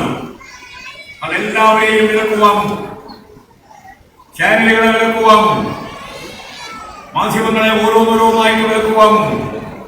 അതിന്റെ ഒപ്പം തന്നെ പറ്റാവുന്ന മുഴുവൻ ആളുകളെയും അതിന്റെ ഭാഗമാക്കി മാറ്റി തീർക്കും. അതിനെല്ലാമുള്ള ശേഷി ഈ മൂലധന ശക്തികൾക്കുണ്ട്. ആ മൂലധന ശക്തികളുടെ ഏറ്റവും പ്രധാനപ്പെട്ട ഉദാഹരണം ചൂണ്ടിക്കാണിക്കാനാവുന്ന ഒരു കേന്ദ്രമായിട്ട് കേരളം മാറിയിരിക്കുന്നു. അതുകൊണ്ട് ഒരു കാര്യം ഇതിന്റെ ഒപ്പം ചേർന്ന് പറഞ്ഞുകൊണ്ട് ആ ഭാഗം ഞാൻ നിർത്താം. അതിങ്ങനെയാണ്, ലോകത്ത് കമ്മ്യൂണിസ്റ്റ് വിരുദ്ധ പ്രചാരകർക്ക് ഇത്ര ശക്തിയായ അടിത്തറ ഒരുക്കിയ മറ്റൊരു രംഗവേദി കേരളം പോലെ ഈ ഭൂമുഖത്ത് വേറെ എവിടെയുമില്ല. കമ്മ്യൂണിസ്റ്റ് രാജ്യങ്ങളെ ഞാൻ മാറ്റി നിർത്തിയിട്ടാണ് പറയുന്നത്, മുതലാളിത്ത സമൂഹത്തെ പറ്റിയാണ് പറയുന്നത്. ഇനി രണ്ടാമത്തത്, ഇവിടെ ഈ ഇന്ത്യയിൽ അതിന്റെ ഭാഗമായിട്ട് കേരളത്തിൽ വലതുപക്ഷ ആശയ നിർമ്മിതിക്ക് വേണ്ടി ഞങ്ങളെല്ലാം നിഷ്പക്ഷമാണെന്ന ബോധം രൂപപ്പെടുത്തി ജനങ്ങൾക്കിടയിൽ ആണ്ടിറങ്ങാൻ ശേഷി നേടിയ വലതുപക്ഷ മാധ്യമങ്ങളും ഈ ലോകത്ത് കേരളത്തെ പോലെ വേറെവിടെയും ഇല്ല എന്ന് നിങ്ങൾ കാണും. ഈ രണ്ട് പ്രത്യേകതയും ഗൗരവവും കാണേണ്ടതാണ് കേരളത്തെ സംബന്ധിച്ചിടത്തോളം. ഒന്ന്, വലതുപക്ഷ ആശയ നിർമ്മിതി. രണ്ട്, കമ്മ്യൂണിസ്റ്റ് വിരുദ്ധ പ്രചാരവേല. ഈ രണ്ടും നടത്തുന്നതിനു വേണ്ടി മൂലധന ശക്തികളുടെ കയ്യിൽ മിക്കവാറും മാധ്യമങ്ങളാകെ ചേർത്തുപെട്ടിരിക്കുന്നു എന്നുള്ള കാര്യം ഞാൻ ചൂണ്ടിക്കാണിക്കുകയാണ്. ഇനി ദേശാഭിമാനിയെ പറ്റി പറയുമ്പോൾ, ദേശാഭിമാനി ഞാൻ നേരത്തെ പറഞ്ഞത് ജനങ്ങളുടെ പത്രമാണ്. അതുകൊണ്ട് നേരത്തെ പറഞ്ഞ ഏതെങ്കിലും മുതലാളിയുടെ താല്പര്യം സംരക്ഷിക്കാനുള്ള ഉത്തരവാദിത്വം ഈ പത്രത്തിനില്ല, ഈ പത്രത്തിന് മാത്രമില്ല. ബാക്കി എല്ലാ പത്രങ്ങൾക്കും ചാനലുകൾക്കും എല്ലാം അവരുടെ യജമാനന്മാരുടെ രാഷ്ട്രീയ, ദാർശനിക, മുതലാളിത്തപരമായ, വർഗപരമായ കൃത്യമായ കാഴ്ചപ്പാടുണ്ട്. അവരത് അവതരിപ്പിച്ചുകൊണ്ടിരിക്കുകയാണ്. അതുകൊണ്ടാണ് ഞങ്ങളൊരു കാര്യം പറയുന്നത്, കേരളം വരികൾക്കിടയിൽ വായിക്കാൻ, കാണുന്നതിൻ്റെ അപ്പുറം കാണാൻ മലയാളിക്ക് ശേഷിയുള്ളത് കൊണ്ടാണ് ഇന്ന് നമുക്ക് ഇങ്ങനെയൊരു പരിപാടി സംഘടിപ്പിക്കാനാവുന്നത്. ഇങ്ങനെയൊരു പരിപാടി നമുക്ക് സംഘടിപ്പിക്കാനാവുന്നത് ഈ കഴിവ് കൊണ്ടാണ്. വരികൾക്കിടയിൽ വായിക്കാനും കാണുന്നതിൻ്റെ അപ്പുറം കാണാനുമുള്ള നമ്മുടെ ശേഷി കൊണ്ടാണ്. ദേശാഭിമാനിക്ക് ഒരിക്കലും നമ്മൾ സാധാരണ പറയുന്ന പത്രങ്ങളുടെ ഒന്നാം സ്ഥാനത്തും രണ്ടാം സ്ഥാനത്തുമുള്ള പത്രങ്ങളുടെ ആ തലത്തിലേക്ക് പോകാൻ പറ്റില്ല. പലപ്പോഴും ചിലർ പറയാറില്ല അങ്ങനെ എന്തേ ആവാറില്ല. കൃത്യമായ കാഴ്ചപ്പാട് വെച്ചുകൊണ്ടാണ്, ദിശാബോധത്തോടെയാണ് നമ്മൾ മുന്നോട്ടേക്ക് പോകുന്നത്. അപ്പോൾ ജനങ്ങൾക്ക് വേണ്ടി പ്രവർത്തിക്കുന്ന ഒരു പത്രശൃംഖല എന്ന രീതിയിൽ ദേശാഭിമാനിക്ക് അതിന്റെ വാർത്താ ശൃംഖലകൾക്ക് അതിൻ്റെതായ ശരിയായ ദിശാബോധത്തോടെ മുന്നോട്ടേക്ക് പോകാൻ കഴിയേണ്ടതുണ്ട്. അത് ആരെയും തൃപ്തിപ്പെടുത്താൻ വേണ്ടിയിട്ടുള്ളതല്ല, വർഗപരമായ കാഴ്ചപ്പാട് തന്നെയാണ്. അതുകൊണ്ടാണ് ഞാൻ പറഞ്ഞത്, പക്ഷപാതപരമായ നിലപാട് ഈ വർഗത്തോടാണ് ഞങ്ങൾക്കുള്ളത്. ദേശാഭിമാനി എങ്ങനെയാണ് രൂപപ്പെടുന്നത് നേരത്തെ ഇവിടെ ചൂണ്ടിക്കാണിച്ചു. ഞാനതിൻ്റെ ഒറ്റ കാര്യം മാത്രം പറയുന്നു. ഈ കണ്ണൂർ ജില്ലയിൽ തന്നെയാണ് പാലോറ മാത എന്ന ഒരു കർഷക സ്ത്രീ തൻ്റെ ആകെ സ്വത്ത് ദേശാഭിമാനിക്ക് വേണ്ടി പിടിയേരി, കോഴിയൊക്കെ ഇരിക്കുകയാണ്. ആ സന്ദർഭത്തിൽ കൃഷ്ണപ്പള്ളിയും AKGയും എല്ലാവരും തന്നെ അതിന്റെ ഭാഗവാക്കുകളായിട്ട് മാറുകയാണ്. കാരണം ദേശാഭിമാനി ഇല്ലാതെ പറ്റില്ല. അതിന്റെ ആശയതലം കൈകാര്യം ചെയ്യുന്നത് ഈ പത്രമാണ്. ആ പത്രത്തെ നിരോധിച്ചാൽ, ആ പത്രത്തിന് പിഴകിട്ടാൽ അതിനെ അതിജീവിക്കണം. അതിനു വേണ്ടിയിട്ടുള്ള പ്രവർത്തനത്തിലാണ് സഖാക്കൾ കുടുങ്ങിയത്. അങ്ങനെയാണ് നമ്മുടെ പേരാവൂരിനടുത്തുള്ള ഒരു വീട്ടിലേക്ക്, ഒരു കർഷക കുടുംബത്തിലേക്ക് കയറി ചെന്നപ്പോൾ ഒന്നും കൊടുക്കാനില്ല. അപ്പൊ ആ സ്ത്രീ അവസാനം കണ്ടെത്തിയത് തന്റെ പശു.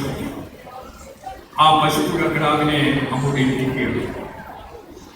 കൊടുക്കാൻ തീരുമാനിച്ചപ്പോഴും AKG വന്നിട്ടാണ് ഏറ്റുവാങ്ങിയത്. ആ കർഷക മാതാവിൽ നിന്ന് AKG തന്നെ നേരിട്ട് വന്ന് ആ പശുക്കുട്ടിയെ ഏറ്റുവാങ്ങി. ഇങ്ങനെ നിരവധിയായ സംഭാവനകൾ കണ്ടു. ഇതിനെപ്പറ്റി സഖാവ് EMS കാണുന്നു. EMS അത് കൃത്യമായിട്ട് എഴുതി. അദ്ദേഹത്തിന്റെ കയ്യിലേക്ക് അദ്ദേഹത്തിന്റെ സ്വത്തോഹരി വെച്ച് പണം വരുമ്പോൾ, അല്ലെങ്കിൽ സമ്പത്ത് വരുമ്പോൾ, ഭൂമി വരുമ്പോൾ അതാണ് EMS ആലോചിച്ചു, എന്താണ് നമ്മുടെ മുമ്പിലുള്ള വഴി. അനുഭവങ്ങളിൽ നിന്നാണ് പാഠം പഠിക്കുക എന്നതിന്റെ ഏറ്റവും പ്രധാനപ്പെട്ട ഉദാഹരണം പറയാനാണ് ഞാൻ പറഞ്ഞത്. എങ്ങനെയാണ്? വളരെ വ്യക്തമായിട്ട് പറഞ്ഞു. എനിക്ക് വഴികാട്ടിയായി ഒരു കർഷക മാതാവ്, ഒരു കർഷക സ്ത്രീ, ദേശാഭിമാനിയെയും ദേശാഭിമാനിയുടെ പിന്നിൽ പ്രവർത്തിക്കുന്ന പാർട്ടിയെയും അതിൻ്റെ ആഴത്തിലുള്ള പഠനങ്ങളും പൂർണ്ണമായി നടത്തിയിട്ടില്ലെങ്കിലും തൻ്റെ സുരക്ഷിതമായ എന്തെങ്കിലും ഈ പ്രസ്ഥാനത്തിന് സംഭാവന നൽകണമല്ലോ എന്ന് വിചാരിച്ചിട്ട് ഇല്ലാതിരിക്കുമ്പോഴും പശുക്കുട്ടിയെ നൽകിയിട്ടുള്ള ആ മാതാവിൻ്റെ, ആ കർഷക സ്ത്രീയുടെ പാരമ്പര്യവും ഞാൻ കാത്തു സൂക്ഷിക്കാൻ ബാധ്യസ്ഥനാണെന്ന് EMSന്റെ ഭാഗമായിട്ട് കിട്ടിയ അന്ന് വലിയ 60,000 ഉറുപ്പികക്കാണെന്ന് വിറ്റത്. 60,000 ഉറുപ്പികക്ക് വിറ്റ് അത് പൂർണ്ണമായിട്ട് ദേശാഭിമാനി നൽകിക്കൊണ്ട് VMS പറഞ്ഞു, ആലോകമാതയുടെ മാതൃക ഞാനും സ്വീകരിക്കുന്നു, എൻ്റെ സ്വത്ത് മുഴുവൻ ഞാൻ ദേശാഭിമാനിക്ക് നൽകുന്നു എന്ന് VMS പ്രഖ്യാപിക്കുന്നു. ആ EMSന്റെ പ്രഖ്യാപനം പോലെ നിരവധി ആളുകളിൽ നിന്ന് കിട്ടിയ സംഭാവനകൾ ചേർത്തുകൊണ്ടാണ് ദേശാഭിമാനി അത് വളർന്നത്. ഇന്ന് ദേശാഭിമാനി കേരളത്തിലെ ഏറ്റവും പ്രധാനപ്പെട്ട 10 എഡിഷനുള്ള പത്രമായിട്ട് മാറിക്കഴിഞ്ഞിരിക്കുന്നു. ഇപ്പോഴും നമ്മൾ 3ാമത്തെ സ്ഥാനത്താണ്. അത് യഥാർത്ഥത്തിൽ നമുക്ക് 1ാമത്തെ സ്ഥാനത്ത് തന്നെ എത്താനാവണം. ഒരു 10 ലക്ഷം കോടിയിലേക്ക് എത്തണമെന്ന് നമ്മൾ കഴിഞ്ഞ പ്രാവശ്യം തന്നെ കണ്ടതാണ്. പക്ഷെ എത്തിയില്ല. നമുക്ക് 10 ലക്ഷത്തിലേക്ക് എത്തിക്കാനാവണം. തീർച്ചയായും വളരെ വേഗം ദേശാഭിമാനിയെ ഉയർത്തിക്കൊണ്ടുവരണം. നമുക്കെതിരായിട്ടുള്ള കടന്നാക്രമണങ്ങളെ പ്രതിരോധിക്കാനുള്ള ഏറ്റവും പ്രധാനപ്പെട്ട പടവാളാണ്, സംഘാടകരാണ്, പ്രക്ഷോഭകാരിയാണ് ദേശാഭിമാനി എന്ന് കണ്ടുകൊണ്ട് തന്നെ നമുക്കിതിനെ വളർത്തണം. ഇപ്പോഴും ദേശാഭിമാനിയെ സംബന്ധിച്ച് 3ാം സ്ഥാനത്ത് നിൽക്കുമ്പോഴും ABC കണക്കനുസരിച്ച് നമ്മുടെ പത്രം, ഒരു പത്രം ഏറ്റവും കൂടുതൽ ആളുകൾ വായിക്കുന്ന പത്രം ഏതാണ് എന്നതിന് ദേശാഭിമാനിയാണ് എന്നാണ്. ഏറ്റവും കൂടുതൽ ആളുകൾ വായിക്കുന്നത് ദേശാഭിമാനി. അങ്ങനെ വരുമ്പോഴും നമുക്ക് 1ാം സ്ഥാനത്തേക്ക് എത്താൻ നമുക്ക് സാധിക്കും. വളരെ വേഗം തന്നെ അത്തരത്തിലേക്ക് നീങ്ങാൻ നമുക്ക് ആവണം എന്നാണ് എനിക്ക് അത് സംബന്ധിച്ച് ചൂണ്ടിക്കാണിക്കാനുള്ളത്. ദേശാഭിമാനി സർവതല സ്പർശിയായ മേഖലയിൽ ഇടപെടുന്നുണ്ട്.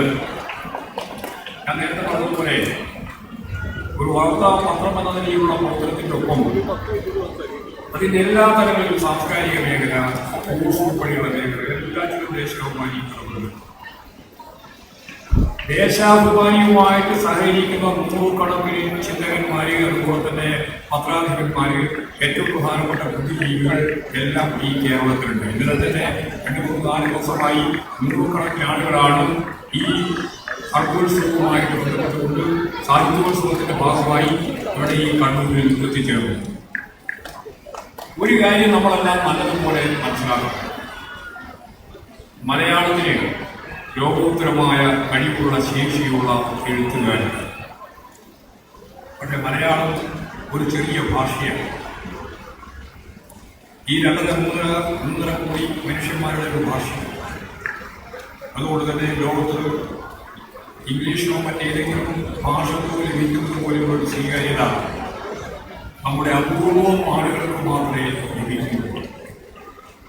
യഥാർത്ഥത്തിൽ നമ്മുടെ പ്രതിഭകളായ എഴുത്തുകാർ, ഇത് എഴുത്ത് മാത്രമല്ല സിനിമാ മേഖലയിലും അത് തന്നെയാണ്. മോഹൻലാലിനെ പറ്റി ഇവിടെ നിങ്ങളെല്ലാം എല്ലാവരും പറയുകയും ചെയ്തു. എനിക്ക് വേറെ വാക്കുകൾ ഉപയോഗിച്ച് പറയാനൊന്നും ഞാൻ ഉദ്ദേശിക്കുന്നില്ല. പക്ഷെ ഒരു കാര്യം ഞാൻ പറയാം, മോഹൻലാൽ മലയാളത്തിൻ്റെ മഹാനടനാണെന്ന് നമ്മൾ പറയുന്നത് ലോകത്തിന്റെ മഹാനടനാണെന്ന അർത്ഥത്തിലാണ്. മലയാളത്തിന്റെ മഹാനടനായിട്ടാണ് നമ്മൾ അവകാശപ്പെടുന്നത്. ഇവിടെ ജയരാജൻ നമ്മൾ അഹങ്കരിക്കുന്നത്. എന്നാൽ ഈ മലയാളം ഒന്നുകൂടി അതിരുകൾ ഭേദിച്ച് നമുക്ക് ലോകത്തിന്റെ വിവിധ തലങ്ങളിലേക്ക് പോയിരുന്നുവെങ്കിൽ ഒരു സംശയവും വേണ്ട, മോഹൻലാൽ എന്ന മഹാനടൻ ലോകത്തിന്റെ മഹാനടൻ. മോഹൻലാൽ മാത്രമല്ല, മമ്മൂട്ടി ഉൾപ്പെടെ നിരവധി ആളുകൾ നടന്നതിന്റെ ഭാഗമായിട്ട് ഇത് M3 ഭാഗമായ കാര്യമാണ്. M3 എന്ന എഴുത്തുകാരൻ യഥാർത്ഥത്തിൽ ഈ മലയാളത്തിന്റെ ഭാഗമായിട്ടാണ് നമ്മളെല്ലാം മനസ്സിൽ. അദ്ദേഹം 10-21 നോവലുകൾ, 10-14 കഥാസമാഹാരങ്ങൾ, നിരവധി മറ്റു പുസ്തകങ്ങൾ എല്ലാം കൂടി 10-40 പുസ്തകങ്ങൾ, രചനകൾ നമ്മൾ ഈ കേരളത്തിന്റെ ഭാഗമായിട്ട് മലയാളത്തിൽ കിട്ടിയിട്ടുണ്ട്. ചിലത് നിരവധി ഭാഷകളിൽ അത് പ്രകാശിപ്പിക്കുന്നു. ഞാൻ പറഞ്ഞു വരുന്നത് നമ്മുടെ മഹാപ്രതിഭകളായ ഈ എഴുത്തുകാർ യഥാർത്ഥത്തിൽ മലയാളത്തിൽ നിന്നുകൊണ്ട് നമുക്ക് അഹങ്കരിക്കാം. ഇവരെല്ലാം മലയാളത്തിന്റെ ലോക നിലവാരമുള്ള എഴുത്തുകാരാണ്, പ്രതിഭകളാണ് എന്ന കാര്യം നാം മറക്കാൻ പാടില്ല. ലോക നിലവാരം. എന്തുകൊണ്ടാണ് ഈ നിലവാരത്തിലേക്ക് ഇവർക്ക് എത്താൻ സാധിക്കുന്നത്? മോഹൻലാൽ എന്ന് പറയുന്ന ഒരു സിനിമ നടൻ മാത്രമല്ല, അദ്ദേഹം സംവിധായകനായിട്ടുണ്ട്, അദ്ദേഹം ഗായകനായിട്ടുണ്ട്. അതിൻ്റെ എല്ലാം അപ്പുറത്ത് കടന്നാൽ ഈ കേരളീയ സംസ്കൃതിയുടെ ഏറ്റവും പ്രധാനപ്പെട്ട സാംസ്കാരിക നായകന്മാരിൽ ഒരാളായി ഇന്ന് നിറഞ്ഞു നിൽക്കുകയാണ്. അഭിനേതാവ് എന്ന രീതിയിൽ മാത്രമല്ല, സംവിധായകൻ എന്ന രീതിയിൽ മാത്രമല്ല, നേരത്തെ പറഞ്ഞ ഗായകൻ എന്ന രീതിയിൽ മാത്രമല്ല, ഒരു പൊതുസ്വത്വം രൂപീകരിച്ചിട്ടുണ്ട് സമൂഹത്തിന് മുമ്പിൽ. അത് മോഹൻലാലായാലും പ്രതിഭകളായ നടന്മാര്, നടികള് എല്ലാം ചേർന്നുകൊണ്ട് അവരെ നമ്മൾ എങ്ങനെയാണ് വിശകലനം ചെയ്യേണ്ടത് എന്ന ഒരു പ്രശ്നം നമ്മുടെ മുമ്പിലുണ്ട്. ഞാൻ നേരത്തെ പറഞ്ഞതുപോലെ എല്ലാറ്റിനെയും വിലക്കെടുക്കാനാവുമെന്ന് തെറ്റിദ്ധരിച്ച് പുറപ്പെടുന്ന ഈ പറയുന്ന വിഭാഗങ്ങൾക്ക്, ശക്തികൾക്ക് അങ്ങോട്ട് അടുക്കാനാവാത്ത രീതിയിൽ പ്രതിഭയോടെ സാമൂഹ്യ ജീവിതത്തെയും സംസ്കാരത്തെയും മനസ്സിലാക്കി പ്രവർത്തിക്കുന്ന മഹാരഥന്മാരായ ഇവരെയെല്ലാം ഈ നാടിന്റെ പൊതുസ്വത്തായിട്ടാണ് കാണേണ്ടത്. പൊതുസ്വത്തായിട്ട് കാണണം. ഏതെങ്കിലും അറകളിലേക്ക് മാറ്റി കൊടുക്കാനല്ല, അവർ ഈ രാജ്യത്തിന്റെ സ്വത്തായിട്ട് നമുക്ക് മനസ്സിലാക്കാനാവണം. അങ്ങനെ വരുമ്പോൾ അവരേതെങ്കിലും സന്ദർഭത്തിൽ, ഏതെങ്കിലും ഒരു പ്രത്യേക സാഹചര്യത്തിൽ ചൂണ്ടിക്കാണിച്ച ഏതെങ്കിലും ഒരു കാര്യം, ഒരു വാചകം, ഒരു പദം, അതല്ല അവരെ അവരെ കൃത്യമായിട്ട് നിർവചിക്കാനുള്ള അടിസ്ഥാനം. ടോൾസ്റ്റോയിയെ പറ്റി വളരെ വലിയ വിമർശനം റഷ്യൻ വിപ്ലവത്തിന്റെ കാലഘട്ടത്തുണ്ടായി. ടോൾസ്റ്റോയിയെ അതിനിശ്ചിതമായിട്ട് വിമർശിക്കുന്ന ലേഖനങ്ങൾ തന്നെ ലെനിൻ തന്നെ എഴുതിയിട്ടുണ്ട് ടോൾസ്റ്റോയിയെ പറ്റി.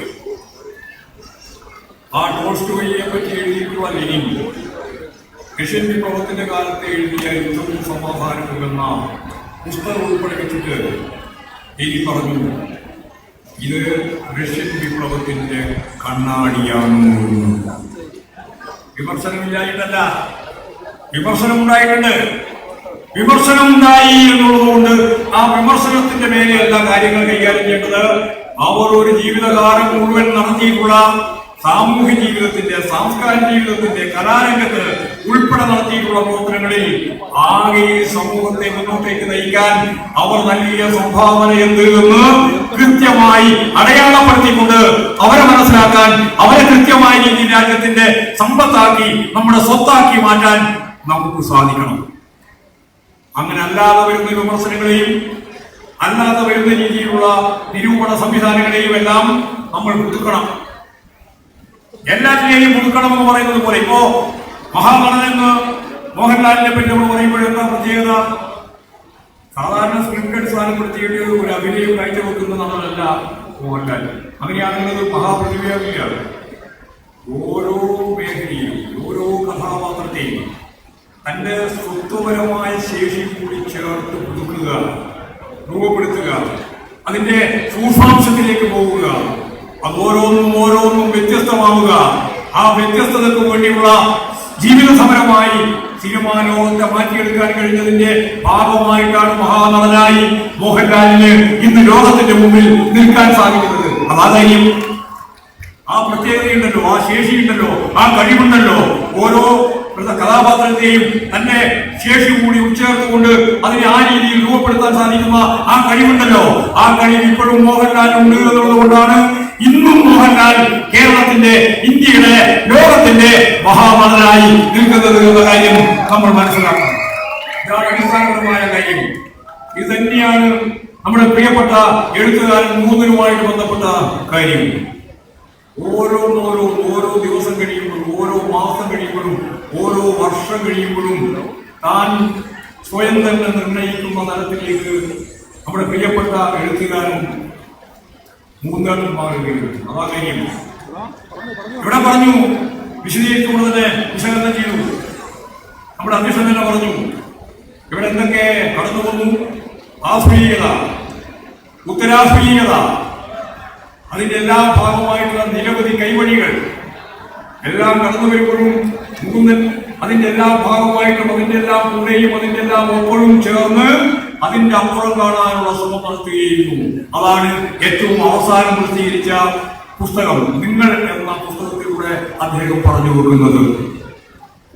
ഓരോ ദിവസവും ഓരോ നിമിഷവും പഴയ ഒരു സഞ്ചാര രീതിയിലേക്ക് പോവുകയല്ല. ആ സഞ്ചാര രീതിയിൽ നിന്ന് പുതിയ തലത്തിലേക്ക്, പുതിയ വഴിയിലൂടെ, പുതിയ ഘടനാ സൗന്ദര്യത്തോടെ, അതിന്റെ ഉള്ളടക്കം ഗൗരവപൂർവമായ ഉള്ളടക്കത്തോടെ മനുഷ്യ സമൂഹത്തെ പുതുക്കി പണിയുന്നതിന് വേണ്ടിയുള്ള അദ്ദേഹത്തിന്റെ സർഗാത്മകമായ ശേഷി, കഴിവ് ഓരോ ദിവസവും, ഓരോ മാസവും, ഓരോ വർഷവും പുതുക്കിക്കൊണ്ടിരിക്കുന്നു എന്നുള്ളതുകൊണ്ടാണ് ഇന്നും യുവാവായ എഴുത്തുകാരനായി യഥാർത്ഥത്തിൽ എം മുകുന്ദന് നിൽക്കാനാവുന്നത് എന്നുള്ള കാര്യം നമ്മൾ മനസ്സിലാക്കണം. അങ്ങനെയാണ് സ്വയം വളരുക, സ്വയം പുതുക്കുക. അതിലൂടെ മാത്രമേ സ്ഥായിയായി മുമ്പോട്ടേക്ക് പോകാൻ സാധിക്കുകയുള്ളൂ. സ്ഥായിയായി നിൽക്കാൻ സാധിക്കുന്നുള്ളൂ അല്ല ഞാൻ പറഞ്ഞത്, സ്ഥായിയായി മുന്നോട്ടേക്ക് പോകാൻ സാധിക്കുകയുള്ളൂ.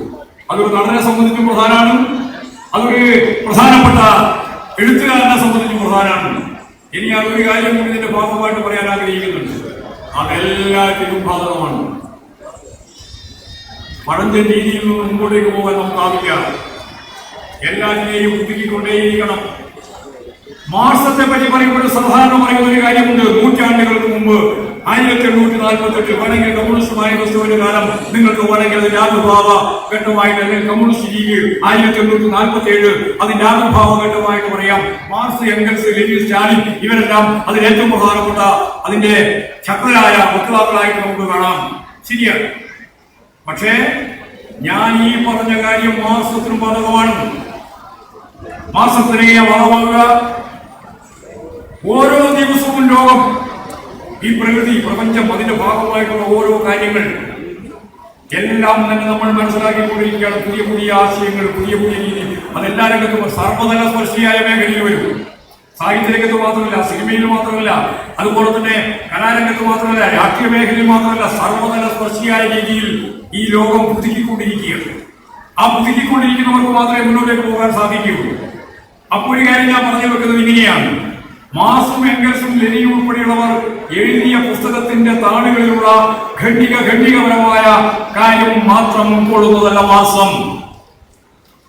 പിന്നെയോ ഈ പ്രപഞ്ചം, ഈ പ്രകൃതി, അതിന്റെ ഭാഗവാക്കുകളായിരുന്ന ഈ മഹാരഥന്മാരായ മനുഷ്യർ, ശാസ്ത്ര സാങ്കേതിക വിദ്യ, അതിന്റെ ഭാഗമായിട്ടുള്ള ഞാൻ നേരത്തെ പറഞ്ഞതുപോലുള്ള വിവിധ തലങ്ങളിലുള്ള പ്രതിഭകൾ, അവരുടെ ശേഷി, ശാസ്ത്രജ്ഞന്മാർ ഉൾപ്പെടെയല്ല, ഞാൻ ഏതെങ്കിലും ഒന്നിനെ മാത്രമായിട്ട് കാണില്ല. ആ എല്ലാറ്റിന്റെയും ഇന്ന് ഏറ്റവും അവസാനം ഈ നിമിഷം വരെ, ഈ സമ്മേളനം നടന്നുകൊണ്ടിരിക്കുന്ന ഈ നിമിഷം വരെ മനുഷ്യ സമൂഹം ആർജിച്ച എല്ലാറ്റിനെയും ശാസ്ത്രീയമായിട്ട് ഉൾക്കൊള്ളാൻ സാധിക്കുന്ന അതിവിപുലമായ ഒരു ദാർശനിക പ്രക്രിയയാണ് മാർക്സം എന്ന് ഞാൻ പറഞ്ഞു വെക്കാൻ ആഗ്രഹിക്കുകയാണ്. നിങ്ങൾക്ക് പ്രതികരിക്കാനാകുന്നില്ല എന്നുള്ളത് എന്റെ കുഴപ്പം കൊണ്ടല്ല എന്ന് എനിക്കറിയാം. ഇത് വളരെ പ്രധാനപ്പെട്ട സത്യമാണ്. ഈ നിമിഷം വരെ ലോകം നേടിയ എല്ലാ അറിവിന്റെയും, എല്ലാ തരത്തിലുള്ള ശാസ്ത്ര സാങ്കേതിക വിദ്യയുടെയും, ഇനി സിനിമയുടെയും, അതുപോലെ തന്നെ കലാരംഗത്തിന്റെയും, അതുപോലെ എഴുത്തിന്റെയും എല്ലാ ശ്രേണികളെയും പൂർണ്ണമായിട്ട് ഉൾക്കൊള്ളാൻ സാധിക്കുന്ന, വികസിതമായ, ഓരോ നിമിഷവും വളർന്നുകൊണ്ടിരിക്കുന്ന, വികസിച്ചുകൊണ്ടിരിക്കുന്ന ഒന്നായിട്ട് മാത്രമേ മാർക്സത്തിന് മുന്നോട്ടേക്ക് പോകാനാവുള്ളൂ, നിൽക്കുന്നുള്ളതല്ല, മുന്നോട്ടേക്ക് പോകാനാവുള്ളൂ എന്ന കാര്യം കൂടി ഞാനിവിടെ ചൂണ്ടിക്കാണിക്കുകയാണ്.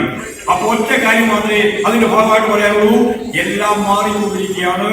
മാറാത്ത ഒറ്റ കാര്യം മാത്രമേ ഉള്ളൂ, അനസ്യൂതമായ മാറ്റം മാത്രം. ഈ അനസ്യൂതമായ മാറ്റത്തിന്റെ ഒപ്പം സഞ്ചരിക്കാൻ കഴിയുന്നവരാണ് മഹാനടന്മാർ. അതിന്റെ ഒപ്പം സഞ്ചരിക്കുന്നവരാണ് മഹാ എഴുത്തുകാർ. അതിന്റെ ഒപ്പം സഞ്ചരിക്കുന്നവരാണ് ലോകത്തെമ്പാടുമുള്ള ഇടതുപക്ഷത്തിന്റെയും പുരോഗമന പ്രസ്ഥാനത്തിന്റെയും വക്താക്കൾ. അവർ ആ രീതിയിൽ തന്നെ ഈ പ്രകൃതിയെയും പ്രപഞ്ചത്തെയും അതിന്റെ ദാർശനിക നിലപാടുകളെയും മനസ്സിലാക്കാൻ സാധിക്കണം എന്ന് മാത്രം ചൂണ്ടിക്കാണിച്ചുകൊണ്ട് മറ്റ് വിശദീകരണത്തിലേക്ക് ഞാനിപ്പോൾ കടക്കുന്നില്ല. ഈ രണ്ട് മഹാനന്മാരെ ഞാൻ ഈ പറഞ്ഞതുപോലെ ലോക നിലവാരത്തിലുള്ള വക്താക്കളായിട്ട് രൂപപ്പെടുത്തിയിട്ട് നടത്തിയെടുത്തിട്ടുണ്ട്. അത് നിങ്ങളാണ്, ഈ മലയാളികളാണ്, മലയാളി സമൂഹമാണ് അതിൽ നേതൃത്വപരമായ പങ്കുവഹിക്കുന്നത്. അതിന്റെ ഭാഗമായി പ്രസിദ്ധീകരണത്തിനുള്ള സമ്മാന വിതരണ പരിപാടിയും ദേശാഭിമാനി പുരസ്കാര സമർപ്പണവും ഔപചാരികമായി നിങ്ങളെല്ലാ സമ്മതത്തോടുകൂടി നിർവഹിക്കുന്നതായിട്ട് അറിയിച്ചുകൊണ്ട് ഞാൻ എന്റെ ഉദ്ഘാടന പ്രസംഗം അവസാനിപ്പിക്കുന്നു. അക്ഷരമുറ്റം കലാം ഫെസ്റ്റിന്റെ ഔപചാരിക ഉദ്ഘാടന കർമ്മം നിർവഹിച്ച ബഹുമാനായ ശ്രീ എം വി ഗോവിന്ദൻ മാസ്റ്റർക്ക് ഈ അവസരത്തിൽ നന്ദി രേഖപ്പെടുത്തുന്നു. അടുത്തതായി നിങ്ങൾ എല്ലാവരും ആകാംക്ഷയോടെ കാത്തിരിക്കുന്ന മലയാള സിനിമ ലോകത്തിന് സമ്മാനിച്ച മഹാനടൻ ശ്രീ മോഹൻലാൽ ക്ഷണിക്കുകയാണ്. നിങ്ങളെല്ലാവരുടെയും പ്രിയപ്പെട്ട ലാലേട്ടനെ സംസാരിക്കുന്നതിനായി ബഹുമാന പുരസ്സരം ക്ഷണിച്ചുകൊള്ളുന്നു. Welcome sir.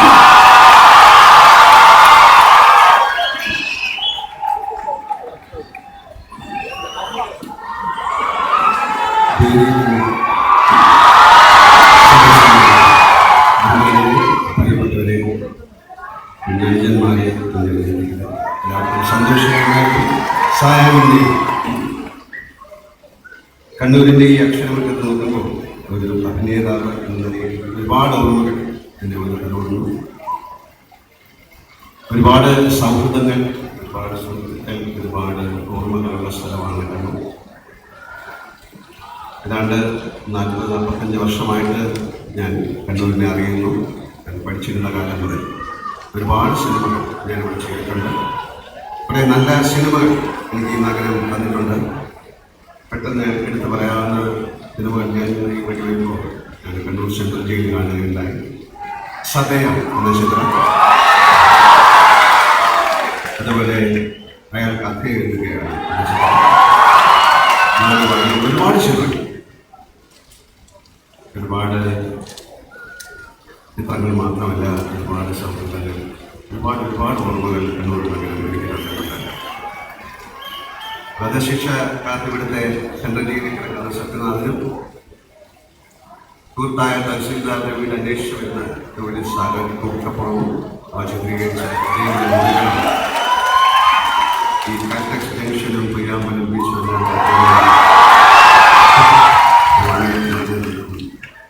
തിരുവനന്തപുരവും കോഴിക്കോടും അതുപോലെ തന്നെ കണ്ണൂരും എനിക്ക് വളരെ പ്രിയപ്പെട്ട നഗരമാണ്. കഴിഞ്ഞ 10 വർഷമായി ദേശാഭിമാനിയുടെ അക്ഷരമുറ്റമായി പദ്ധതിയുമായി ഞാൻ സഹകരിക്കുന്നുണ്ട്.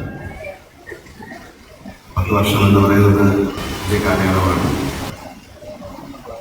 10 വർഷത്തിനിടെ ഒരുപാട് കുഞ്ഞുമുഖങ്ങൾ എനിക്ക് മുന്നിലൂടെ കടന്നുപോയി. ഇടയ്ക്ക് ഞാൻ അവരെ ഓർക്കാറുണ്ട്. ഒരുപാട് മിടുക്കന്മാരും മിടുക്കികൾ. അവർ നന്മയുടെയും വിജയത്തിൻ്റെയും വഴിയിലൂടെ അവരുടെ ജീവിതയാത്ര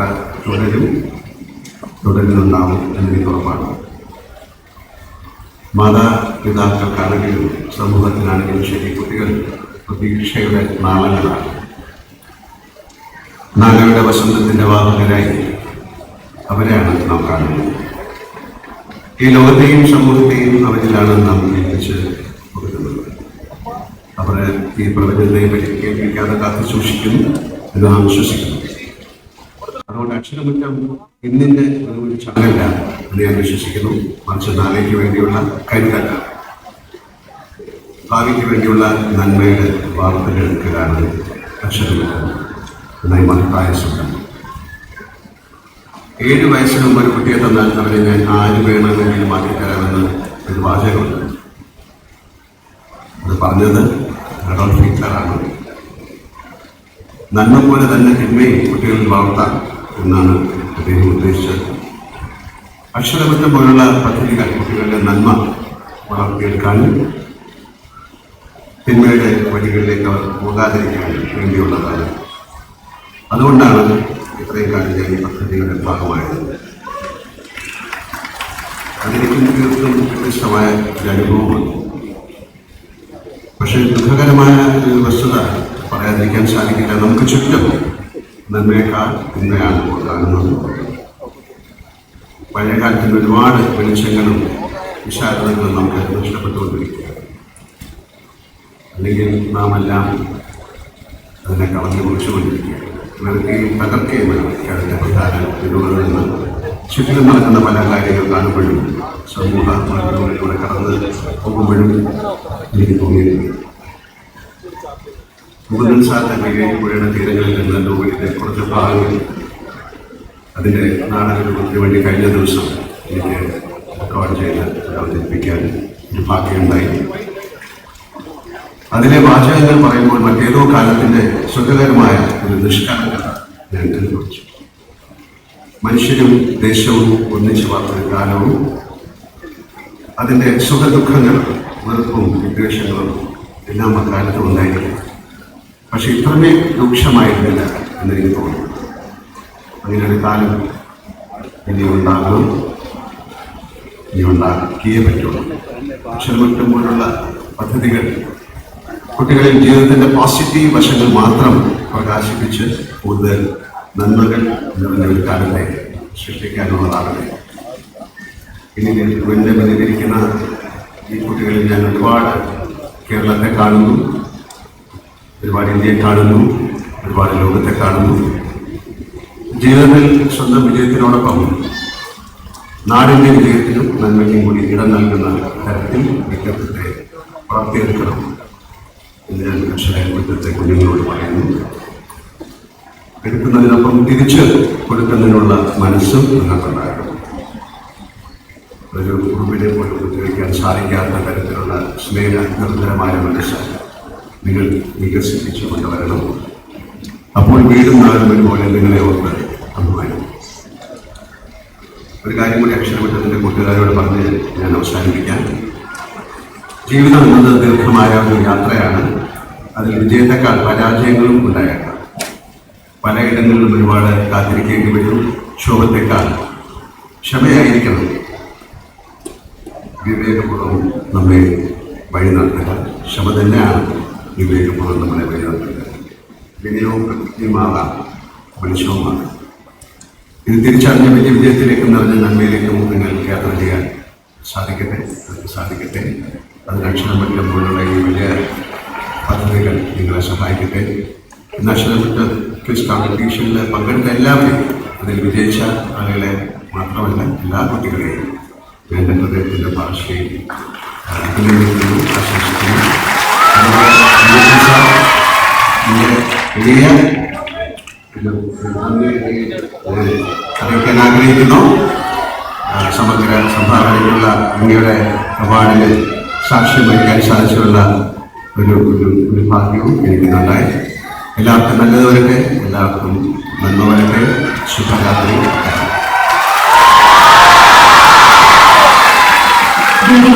സംസാരിച്ചതിന് ബഹുമാനായ ശ്രീ മോഹൻലാലിന് നന്ദി രേഖപ്പെടുത്തുകയാണ്. Thank you so much. ഇനി അടുത്തതായിട്ട് പുരസ്കാര ജേതാവിനെ പരിചയപ്പെടുത്തുന്നതിനായി ഏറ്റവും സ്നേഹത്തോടെ ശ്രീ OP സുരേഷ് അവരുടെ വേദിയിലേക്ക് ക്ഷണിക്കുകയാണ്. Director Deshabhimani M. മുകുന്ദൻ സാഹിത്യോത്സവം. വെൽക്കം. M. മുകുന്ദൻ എന്ന മലയാളത്തിൻ്റെ, ഇന്ത്യയുടെ, ലോകത്തിൻ്റെ വലിയ ഒരു പ്രതിഭയെ ഈ സദസ്സിന് മുമ്പിൽ പരിചയപ്പെടുത്തുക എന്ന അവിവേകത്തിന് ഞാൻ മുതിരുന്നില്ല. അദ്ദേഹത്തിൻ്റെ അതിബൃഹത്തായ സാഹിത്യ രചനാ ലോകങ്ങളെ കുറിച്ചിട്ടുള്ള വളരെ വിപുലമായ ആഴത്തിൽ പ്രതിപാദിക്കുന്ന 3 ദിവസം നീണ്ടുനിന്ന ഒരു സാഹിത്യോത്സവം കഴിഞ്ഞ ദിവസങ്ങളിൽ നമ്മളിവിടെ നടത്തി. അതിൻ്റെ സമാപന ദിവസമായി ഇന്നലെ മുകുന്ദന്റെ ഏറ്റവും വിഖ്യാതമായ നോവൽ എന്ന് വിശേഷിപ്പിക്കുന്ന മയ്യേടിപ്പുഴയുടെ തീരങ്ങൾ എമിൽ മാധവിയുടെ നേതൃത്വത്തിൽ ഒരു സംഘം കലാകാരന്മാർ നാടകമായി അവതരിപ്പിച്ചു. ആ നാടകത്തിൽ മുകുന്ദേട്ടന്റെ അക്ഷരങ്ങൾക്ക് ശബ്ദം പകർന്ന്, ഭാവസാന്ദ്രമായ തന്റെ അനുഗ്രഹീത ശബ്ദം പകർന്നു നൽകി നമ്മുടെ പ്രിയപ്പെട്ട ലാലേട്ടനും പങ്കാളിയാവുകയുണ്ടായി. മുകുന്ദൻ യഥാർത്ഥത്തിൽ മലയാളത്തിന്റെ എക്കാലത്തെയും യുവാവായ എഴുത്തുകാരനാണ് എന്നുള്ളത്. 1942 ജനിച്ച അദ്ദേഹം 1961 നിരത്തുകൾ എന്ന തന്റെ ആദ്യ കഥ എഴുതുമ്പോൾ അദ്ദേഹം 19 വയസ്സുള്ള യുവാവാണ്. ഇക്കഴിഞ്ഞ വർഷം 2023 അദ്ദേഹത്തിന്റെ ഏറ്റവും പുതിയ നോവൽ റിംഗർ എഴുതുമ്പോൾ അദ്ദേഹം 81 വയസ്സുള്ള യുവാവാണ്. ഇങ്ങനെ എഴുത്തിന്റെ ഒരു യൗവനം, സർഗാത്മകതയുടെ തളർച്ചയില്ലാത്ത യൗവനം നിത്യവും തന്റെ രചനാലോകത്ത് സജീവമാക്കി നിലനിർത്തുന്ന മുകുന്ദൻ യഥാർത്ഥത്തിൽ മലയാളത്തിലെ എഴുത്തിന്റെ ഏകാന്തമായ ഒരു തുരുത്താണ്. അങ്ങനെ ഒരു ഏകാന്തമായ തുരുത്തായിരിക്കുമ്പോഴും ആ തുരുത്തിൽ നിന്ന് അനേക ലോകങ്ങളിലേക്ക്, ഭാവനാ ലോകങ്ങളിലേക്ക്, പ്രപഞ്ചങ്ങളിലേക്കൊക്കെ ഉള്ള പാടലവും അദ്ദേഹം തന്റെ എഴുത്തിൽ ഉൾച്ചേർത്തിട്ടുണ്ട്. അങ്ങനെ ആ പാലത്തിലൂടെ നമ്മൾ ഡൽഹിയിൽ എത്തുന്നു, ഹരിദ്വാരിൽ മണികൾ മുഴങ്ങുന്നത് കേൾക്കുന്നു, നമ്മൾ മയ്യഴിയിൽ എത്തുന്നു, ദാസന്റെയും ചന്ദ്രിയുടെയും പ്രേമസഞ്ചാരങ്ങൾക്ക് സാക്ഷ്യം വഹിക്കുന്നു. ഒരു ചരിത്രം അപ്പാടെ രേഖപ്പെടുത്തുന്നു. അയ്യന് വിമോചന സമരം പോലുള്ള ചരിത്രങ്ങൾ വീണ്ടും വീണ്ടും വായിക്കപ്പെടുന്നു. ഏറ്റവും ഒടുവിൽ ഡൽഹി ഗാഥകൾ പോലുള്ള രാഷ്ട്രീയ നോവലുകൾ നമ്മൾ കണ്ടെടുക്കുന്നു. ഇങ്ങനെ മനുഷ്യന്റെ എക്കാലത്തെയും വലിയ വിഹുലതകളും ഏകാന്തതകളും ഒക്കെ തന്റെ കുട്ടിക്കാലത്ത് രോഗപീഠകളേൽപ്പിച്ച ആഘാതത്തിൽ നിന്ന് രൂപപ്പെടുത്തിയെടുത്ത ഒരു സർഗ പ്രതിഭയിൽ നിന്ന് അനുസ്യൂതം സാഹിത്യമായി, കഥകളായി, കവിതകളായി, ലേഖനങ്ങളായി, നോവലുകളായി ഒക്കെ എഴുതിക്കൊണ്ടേയിരിക്കുകയാണ്. 22 നോവലുകൾ, 18 മുഴുവൻ നോവലുകളും 4 നോവലറ്റുകളും അടക്കം 22 നോവലുകൾ അദ്ദേഹം ഭാഷയ്ക്ക് ഇതിനകം സംഭാവന ചെയ്തു. നിരവധിയായ കഥകൾ അദ്ദേഹം മലയാളത്തിന് സംഭാവന ചെയ്തു. മലയാളത്തിൽ ഒരുപക്ഷെ ആർക്കും എഴുതാൻ കഴിയാത്ത വിധത്തിലുള്ള ഓർമ്മക്കുറിപ്പുകളുടെയും ലേഖനങ്ങളുടെയും അനുഭവങ്ങളുടെയും ഒക്കെ വലിയ ലേഖന സമാഹാരങ്ങൾ അദ്ദേഹം എഴുതി. എന്താണ് ആധുനികത എന്ന പേരിലുള്ള വിമർശന ഗ്രന്ഥം അദ്ദേഹം രചിച്ചു. ഈ രീതിയിൽ സർഗാത്മകതയുടെ എല്ലാ മേഖലകളിലും സജീവമായി വ്യാപിച്ചുകൊണ്ടിരിക്കുകയായിരുന്നു. എന്നാൽ അദ്ദേഹത്തോട് ഇക്കഴിഞ്ഞ ദിവസം നടന്ന മുകുന്ദൻ സാഹിത്യോത്സവത്തിന്റെ ഒരു സെഷനിൽ മുകുന്ദനുമായി നിജീഷ് കുമാർ നടത്തിയ ഒരു അഭിമുഖത്തിൽ ചോദിച്ചു, മുകുന്ദൻ ഒരുപാട് കാലമായി എഴുതുന്നുണ്ട്, എന്താണ് എഴുതുമ്പോൾ ഏറ്റവും കരുതലോടെ മനസ്സിൽ സൂക്ഷിച്ച കാര്യം? അതിന് മുകുന്ദൻ പറഞ്ഞ ഉത്തരം വളരെ ആലോചിച്ച് അദ്ദേഹം എടുത്തൊരു തീരുമാനം, തന്റെ സാഹിത്യ ജീവിതം മുന്നോട്ട് കൊണ്ടുപോകുന്നതിന്റെ തീരുമാനം, മറ്റ് മനുഷ്യർക്കാർക്കും വേദന ഉണ്ടാക്കരുത് എന്നതാണ് എൻ്റെ ഒരു എഴുത്തിന് ജനനത്തിലുള്ള തീരുമാനം. ഒരു മനുഷ്യനെ വേദനിപ്പിക്കുന്ന വരി പോലും എഴുതാതിരിക്കുക എന്നുള്ളതാണ് ആ തീരുമാനം. സ്വാഭാവികമായി നമ്മുടെ പ്രിയപ്പെട്ട നടൻ ലാലേട്ടൻ പറഞ്ഞതും നേരത്തെ അത് തന്നെയാണ്. നന്മ ഉണ്ടാവും, അടിമുടി നന്മ നിറഞ്ഞ ഒരു മനുഷ്യൻ, അടിമുടി ഔചിത്യം പുലർത്തുന്ന ഒരു മനുഷ്യൻ, അടിമുടി മാനവികത നിറഞ്ഞു നിൽക്കുന്ന ഒരു മനുഷ്യൻ, അതെല്ലാം പ്രസരിപ്പിക്കാനും ശ്രമിക്കും.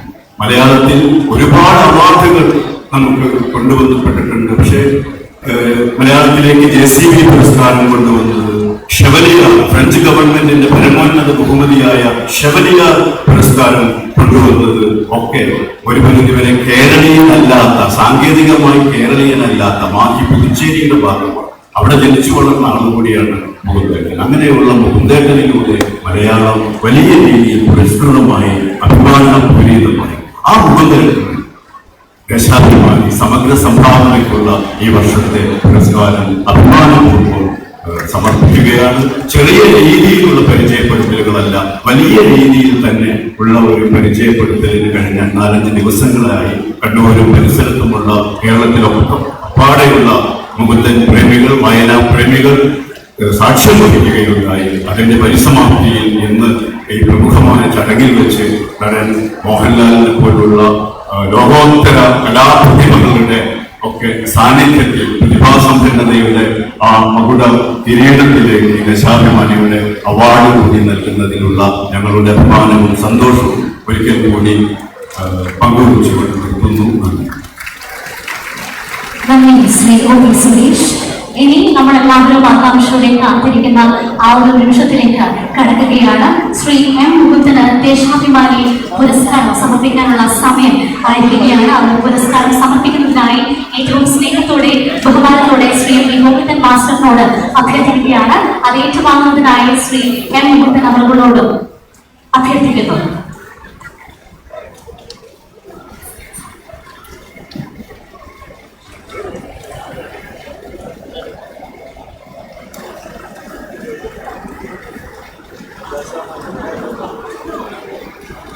സുഹൃത്തുക്കളെ, ദേശാഭിമാനി അക്ഷരമുറ്റം ടാലന്റ് ഫെസ്റ്റ് ജേതാക്കൾക്കുള്ള മൊമെന്റോ വിതരണവും തന്നെ ബഹുമാനായ എഴുത്തുകാരൻ ശ്രീ M. മുകുന്ദൻ അവർക്കുള്ള ഉപഹാര സമർപ്പണവുമാണ് ഈ വേദിയിൽ നടക്കുന്നത്. ഇപ്പോൾ വേദിയിൽ നിന്ന് ഉപഹാരം ഏറ്റുവാങ്ങിയിരിക്കുകയാണ് പ്രിയങ്കരനായ ബഹുമാനായ ശ്രീ M. മുകുന്ദൻ അവர்கள்.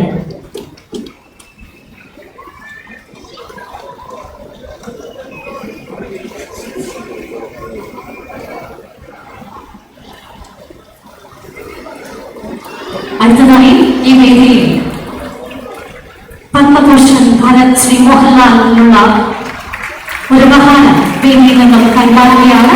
അത് കൈമാറുന്നതായി Shri KJ Thomas, general manager, Deshabhimani, അദ്ദേഹത്തെ ക്ഷണിക്കുന്നു.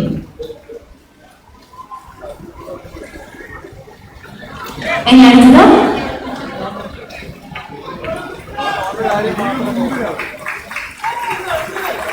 ശ്രീ മോഹൻലാലിനുള്ള ഒരു സ്നേഹാദരവ് കൊണ്ടാടിയ രൂപത്തിൽ നൽകുകയാണ്.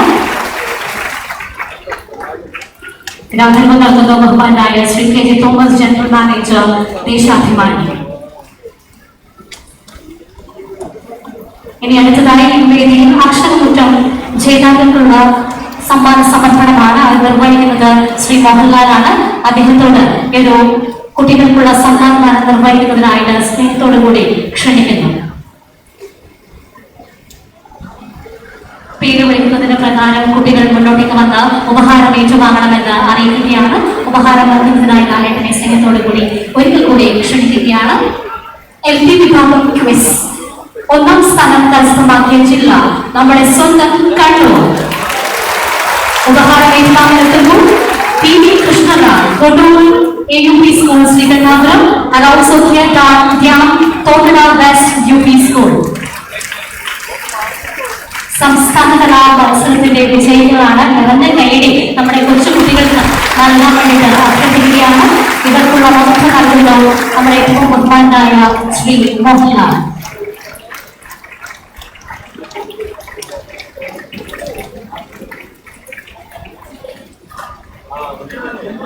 രണ്ടാം സ്ഥാനം ഏറ്റുവാങ്ങിയിരിക്കുന്നത് ആലപ്പുഴ ജില്ലയാണ്. ആലപ്പുഴ ജില്ലയിൽ നിന്ന് V വിനയരത്നൻ, GLPS കൊട്ടാരം ചേർത്തല. ഒപ്പം തന്നെ അൻസു വർഗീസ്, സെന്റ് അലോഷ്യ LPS എടത്വ. രണ്ടുപേരെ മുന്നോട്ടേക്ക് ക്ഷണിക്കുകയാണ്.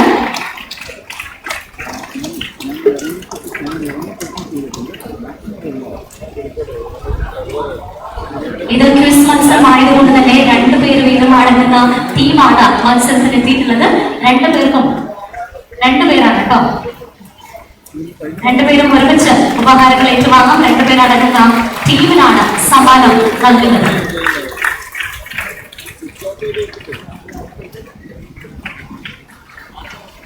ഇനി അടുത്തതായി UP വിഭാഗം ക്വിസ് മത്സര വിജയികളെ മുന്നോട്ടേക്ക് ക്ഷണിക്കുകയാണ്.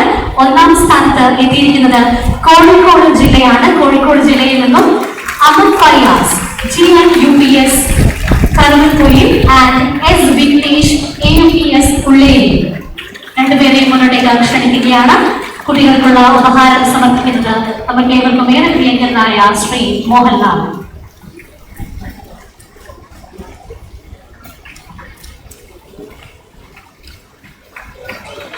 ഒരു പ്രത്യേകം കാര്യം അറിയിക്കുകയാണ്. 1ാം സമ്മാനം 2 ലക്ഷം രൂപയാണ് കുട്ടികൾക്ക് നൽകുന്നത്.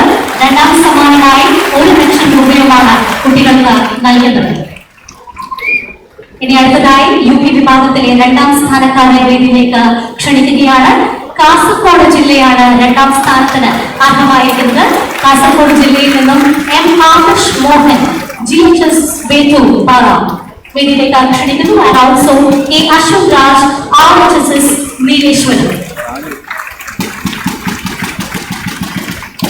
1 ലക്ഷം രൂപയുടെ ക്യാഷ് പ്രൈസ് ആണ് 2ാം സ്ഥാനക്കാരെ കാത്തിരിക്കുന്നത്. കൺഗ്രാറ്റുലേഷൻസ്. ഇനി അടുത്തതായിട്ട് ഏറ്റവും സ്നേഹത്തോടെ ഹൈസ്കൂൾ വിഭാഗം വിന്നേഴ്സിനെ മുന്നോട്ടേക്ക് ക്ഷണിക്കുകയാണ്. 1ാം സമ്മാനം കരസ്ഥമാക്കിയിരിക്കുന്നത് തിരുവനന്തപുരം ജില്ല. വേദിയിലേക്ക് ക്ഷണിക്കുന്നു Nimo Riju, government HSS Elamba, and PS Ananya, Madavoor NSS HS.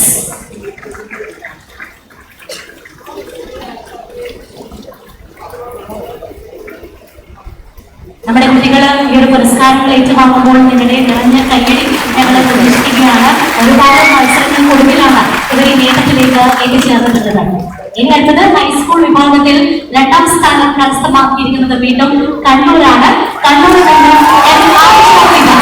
Government HSS Thiruvangad and P Sreelakshmi, Koothuparamba HSS തൊട്ടിലങ്ങാടി.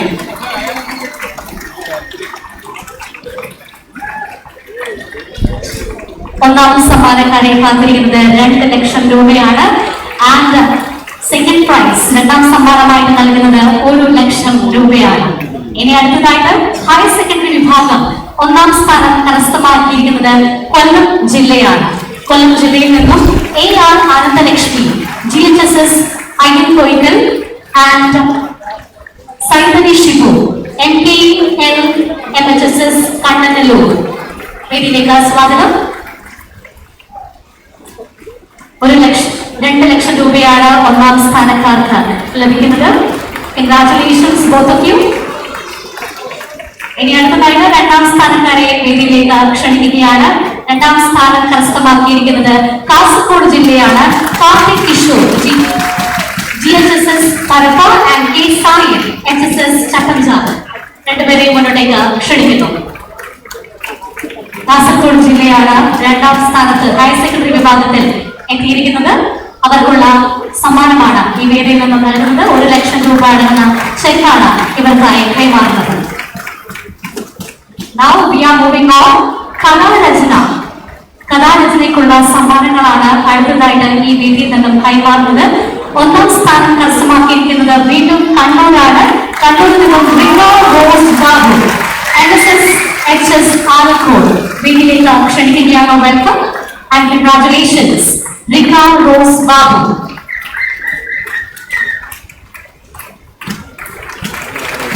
Rose ബാബുവാണ് ഒന്നാം സ്ഥാനത്തിന് അർഹയായിരിക്കുന്നത്. കൺഗ്രാറ്റുലേഷൻസ്. ഇനി രണ്ടാം സ്ഥാനം കരസ്ഥമാക്കിയിരിക്കുന്നത് തൃശൂർ ജില്ലയാണ്. RES saint Joseph HSS Mathilakam. Congratulations. കുട്ടികൾക്ക് നിറഞ്ഞ കൈയ്യടി നൽകാൻ വീണ്ടുമുണ്ട് ഓർമ്മിപ്പിക്കുകയാണ്. Okay, thank you so much. ഇനി അടുത്തത് നമ്മൾ കഥാരചന വിഭാഗത്തിലേക്ക് കടക്കുകയാണ്. കഥാരചന വിഭാഗത്തിൽ ഒന്നാം സ്ഥാനം കരസ്ഥമാക്കിയിരിക്കുന്നത് കാസർഗോഡ് ജില്ലയാണ്. സിനാഷി ആണ് ഒന്നാം സ്ഥാനത്തിന് അർഹയായിരിക്കുന്നത്. GHSS വെള്ള ഈസ്റ്റ്. കൺഗ്രാറ്റുലേഷൻസ്.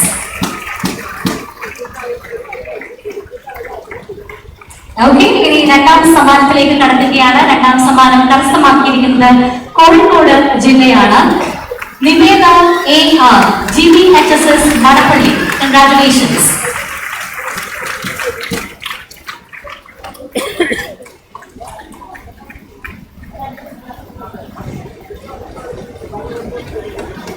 ഓക്കെ, ഇനി അടുത്തതായിട്ട് ഈ വേദിയിൽ നമ്മുടെ ബഹുമാനരായ സ്പോൺസേഴ്സിനുള്ള മൊമെന്റോ നൽകുകയാണ്. സ്പോൺസേഴ്സിനുള്ള മൊമെന്റോ നൽകുന്നതിനായി ഏറ്റവും സ്നേഹത്തോടെ ഞാൻ എന്നോട് റിക്വസ്റ്റ് ചെയ്യുകയാണ്. Ladies and gentlemen, Best Performing Advertising Agency 2023-2024 ദൃശ്യ കമ്മ്യൂണിക്കേഷൻസ് കൊച്ചി. ഉപഹാരം ഏറ്റുവാങ്ങുന്നതിനായി ഏറ്റവും സ്നേഹത്തോടെ ചീഫ് എക്സിക്യൂട്ടീവ് മിസ്റ്റർ മഹേഷ് താഴേതിരെ വേദിയിലേക്ക് ക്ഷണിക്കുകയാണ്. Ladies and gentlemen, നിറഞ്ഞ കൈയ്യടി നൽകിക്കൊണ്ട് let me invite off the stage Best Performing Advertising Agency 2023-2024 ദൃശ്യ കമ്മ്യൂണിക്കേഷൻസ് കൊച്ചി. Congratulations. ഇനി അടുത്തതായി ഇന്നത്തെ ഇവന്റ് ഇത്രയും മനോഹരമാക്കാനായി ഞങ്ങളോടൊപ്പം നിന്നത് മറ്റാരുമല്ല ആ ഇവന്റ് സ്പോൺസർ മൈജിക്ക് വേണ്ടിയിട്ട് അതിന്റെ ഭാരവാഹികളെ വേദിയിലേക്ക് ക്ഷണിക്കുകയാണ്. Let me invite Mr. A.K. Shaji, Chairman and Managing Director. അദ്ദേഹത്തിന് പകരമായി വേദിയിലേക്ക് representatives എത്തിച്ചേരണമെന്ന് റിക്വസ്റ്റ് ചെയ്യുകയാണ്. Today's event powered by Nikshan Electronics. Nikshan Electronics വേണ്ടി Shri MMB Moidu, managing director Nikshan Electronics വേദിയിലേക്ക് എത്തിച്ചേരാൻ റിക്വസ്റ്റ് ചെയ്യുകയാണ്. അദ്ദേഹത്തിന് പകരമായ മകൻ നിക്ഷാൻ മൊയ്തു വേദിയിലേക്ക് എത്തിച്ചേരുകയാണ്. വെൽക്കം. നമ്മുടെ event powered by Nikshan Electronics. Congratulations Nikshan Electronics. ഇനി അടുത്തതായിട്ട് our entertainment partner Vismaya amusement park വേദിയിലേക്ക് ക്ഷണിക്കുന്നു. PV ഗോപിനാഥ്, ചെയർമാൻ വിസ്മയ വേദിയിലേക്ക് ക്ഷണിക്കുകയാണ്. ഒപ്പം തന്നെ വേദിയിലേക്ക് സ്വാഗതം ചെയ്യുന്നു travel partner children's holidays limited mister Krishnadas and Savitha Firoz. രണ്ടുപേരെയും വേദിയിലേക്ക് ക്ഷണിക്കുകയാണ്. Welcome please.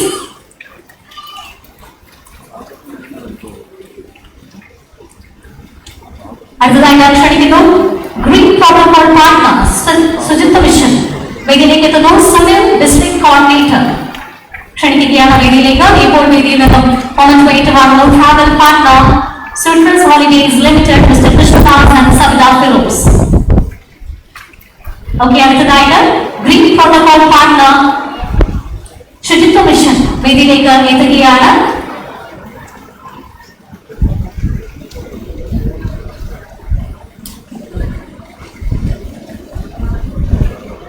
Okay, green protocol partner ശുചിത്വ മിഷൻ വേദിയിൽ നിന്നും ഉപഹാരം ഏറ്റുവാങ്ങുകയാണ് മിസ്റ്റർ സുനിൽ, ഡിസ്ട്രിക്ട് കോർഡിനേറ്റർ. ഇനി അടുത്തതായിട്ട് ആ knowledge partner PSKS dream team വേദിയിലേക്ക് എത്തുകയാണ് mister Suresh Kumar, managing director. വേദിയിലേക്ക് എത്തിച്ചേരണമെന്ന് റിക്വസ്റ്റ് ചെയ്യുന്നു.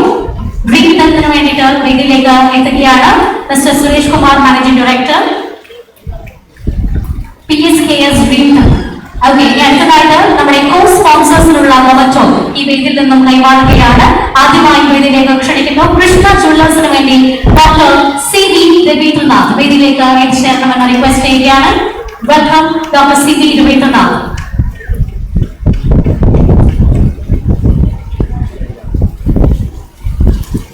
ഓക്കെ, അടുത്തതായിട്ട് ക്ഷണിക്കുന്നു bank of Baroda mister Kannan B, regional manager വേദിയിലേക്ക് എത്തിച്ചേരണമെന്ന് റിക്വസ്റ്റ് ചെയ്യുകയാണ്. നമ്മുടെ സ്പോൺസേഴ്സിനുള്ള മൊമെന്റോസ് കൈമാറുന്നു. നമുക്ക് ഏവർക്കും ഏറെ പ്രിയങ്കരനായ ശ്രീ മോഹൻലാൽ മറ്റു വിശിഷ്ട വ്യക്തികളുടെ സാന്നിധ്യത്തിൽ ഈ മൊമെന്റോസ് കൈമാറുകയാണ്. ഇനി അടുത്തതായിട്ട് വേദിയിലേക്ക് ക്ഷണിക്കുന്നു Promise Educational Services mister Abhilash Sreeraj, executive director, mister Sreejith S, chief operating officer. രണ്ടുപേരെയും വേദിയിലേക്ക് ക്ഷണിക്കുകയാണ് for Promise Educational Services.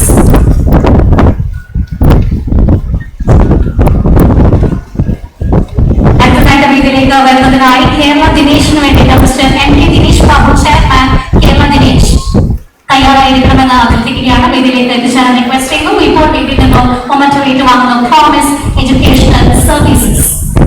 Congratulations. അടുത്തതായിട്ട് കേരള ദിനേശിന് വേണ്ടിയിട്ട് mister MK Dinesh Babu, chairman Kerala Dinesh വേദിയിലേക്ക് സാദരം ക്ഷണിക്കുകയാണ്. Welcome sir.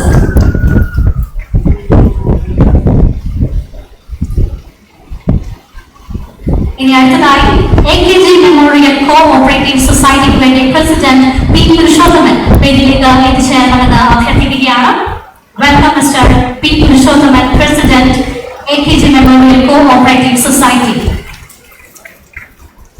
അടുത്തതായിട്ട് ശ്രീ ശങ്കരാചാര്യ കമ്പ്യൂട്ടർ സെന്റർ വേദിയിലേക്ക് എത്തിച്ചേരാൻ റിക്വസ്റ്റ് ചെയ്യുക. അതിനുവേണ്ടി mister Muhammad Sharafuddin, managing director വേദിയിലേക്ക് എത്തിച്ചേരണമെന്ന് അഭ്യർത്ഥിക്കുന്നു. Shri Shankaracharya Computer centre.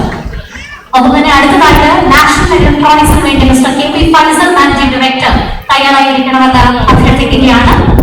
ഇപ്പോൾ വേദിയിൽ നിന്നും ഉപഹാരം ഏറ്റുവാങ്ങുന്നു ശ്രീ ശങ്കരാചാര്യ കമ്പ്യൂട്ടർ സെന്റർ. നമ്മുടെ കോ സ്പോൺസേഴ്സ് ആണ് ഇപ്പോൾ ഈ വേദിയിൽ നിന്നും മൊമെന്റോസ് ഏറ്റുവാങ്ങിക്കൊണ്ടിരിക്കുന്നത്. അടുത്തതായിട്ട് നാഷണൽ ഇലക്ട്രോണിക്സ് വേദിയിലെത്തി ഉപഹാരം ഏറ്റുവാങ്ങണമെന്ന് അറിയിക്കുന്നു mister KP Faisal, managing director വേദിയിലേക്ക് എത്തിച്ചേരണമെന്ന് അഭ്യർത്ഥിക്കുന്നു. ഓക്കെ, ഇനി അടുത്തതായിട്ട് Kairali Agriculture Multi State Cooperative Society mister KV Ashokan, chairman mister KV Ashokan and mister Satheesh, രണ്ടുപേരും ചേർന്ന് ഈ ഒരു മൊമെന്റോ ഏറ്റുവാങ്ങാൻ വേണ്ടിയിട്ട് റിക്വസ്റ്റ് ചെയ്യുകയാണ്. Kairali Agriculture Multi State Cooperative Society. Thank you so much. ഇനി അടുത്തത് Give and Take mister Prashanth പനശിക്കലിനെ വേദിയിലേക്ക് ക്ഷണിക്കുകയാണ്. CEO ആൻഡ് CMD വേദിയിലേക്ക് എത്തിച്ചേരണമെന്ന് റിക്വസ്റ്റ് ചെയ്യുന്നു. ഗിവ് ആൻഡ് ടേക്ക് വേദിയിലേക്ക് എത്തി ഒരു ഉപഹാരം ഏറ്റുവാങ്ങാൻ അഭ്യർത്ഥിക്കുന്നു. Welcome sir. അടുത്തത് വോട്ടറോ ആണ് ഉപഹാരം ഏറ്റുവാങ്ങാൻ എത്തുന്നത്. ആ കോ sponsor B Naushad, managing director വേദിയിലേക്ക് എത്തിച്ചേരാൻ അറിയിക്കുകയാണ്.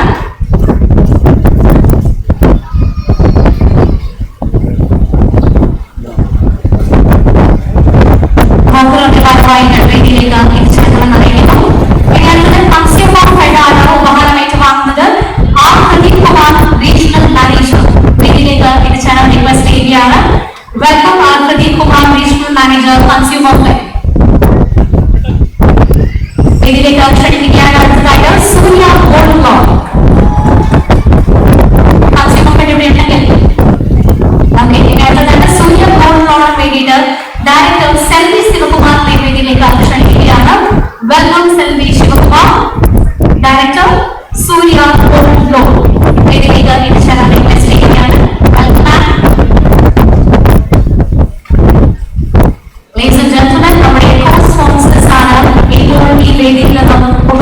അവാർഡുകൾ ഏറ്റുവാങ്ങിക്കൊണ്ടിരിക്കുന്നത്.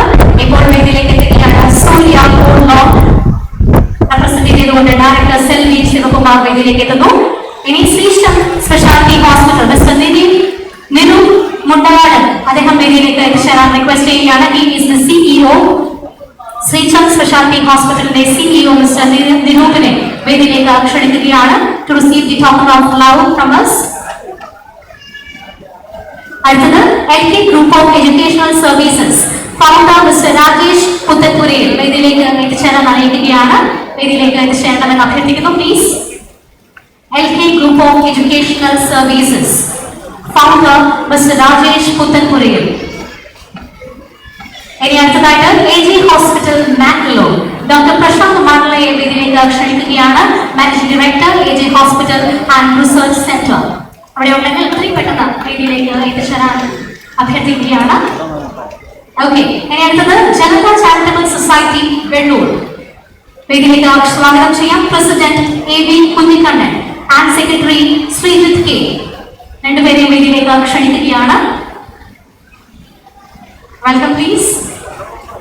ജനത charitable society Vellur president AV Kunhikannan and secretary Sreejith K. ഒപ്പം തന്നെ നമ്മുടെ റേഡിയോ പാർട്ണർ റെഡ് എഫിന് വേണ്ടിയിട്ട് RJ Jithu assistant programme head വേദിയിലേക്ക് ക്ഷണിക്കുകയാണ്.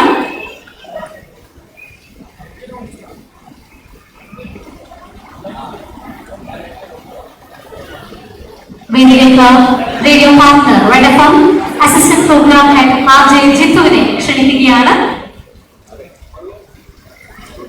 Okay, thank you so much. ഇതോടുകൂടി നമ്മുടെ സ്പോൺസേഴ്സ് കംപ്ലീറ്റ് ആയിരിക്കുകയാണ്. ഇനി അടുത്തതായിട്ട് ഈ വേദിയിൽ മോഹൻലാൽ ഫാൻസ് അസോസിയേഷന്റെ ഒരു ചെറിയ ഉപഹാരം വേദിയിൽ നിന്നും ജില്ലാ പ്രസിഡന്റ് മിസ്റ്റർ കാർത്തിക് ലാലേട്ടന് നൽകുകയാണ്. ഏറ്റുവാങ്ങുന്നതിനായി ലാലേട്ടനെ ക്ഷണിക്കുന്നു.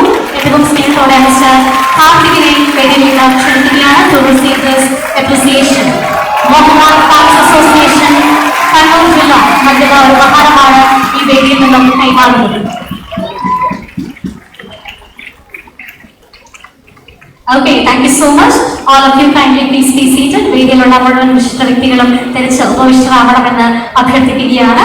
ഇനി അടുത്തതായിട്ട് ഏറ്റവും സ്നേഹത്തോടെ ഞങ്ങളോട് സംസാരിക്കുന്നതിനായി പ്രിയങ്കരിയായ ശ്രീമതി PK ശ്രീമതി ടീച്ചറിനെ ക്ഷണിക്കുന്നു.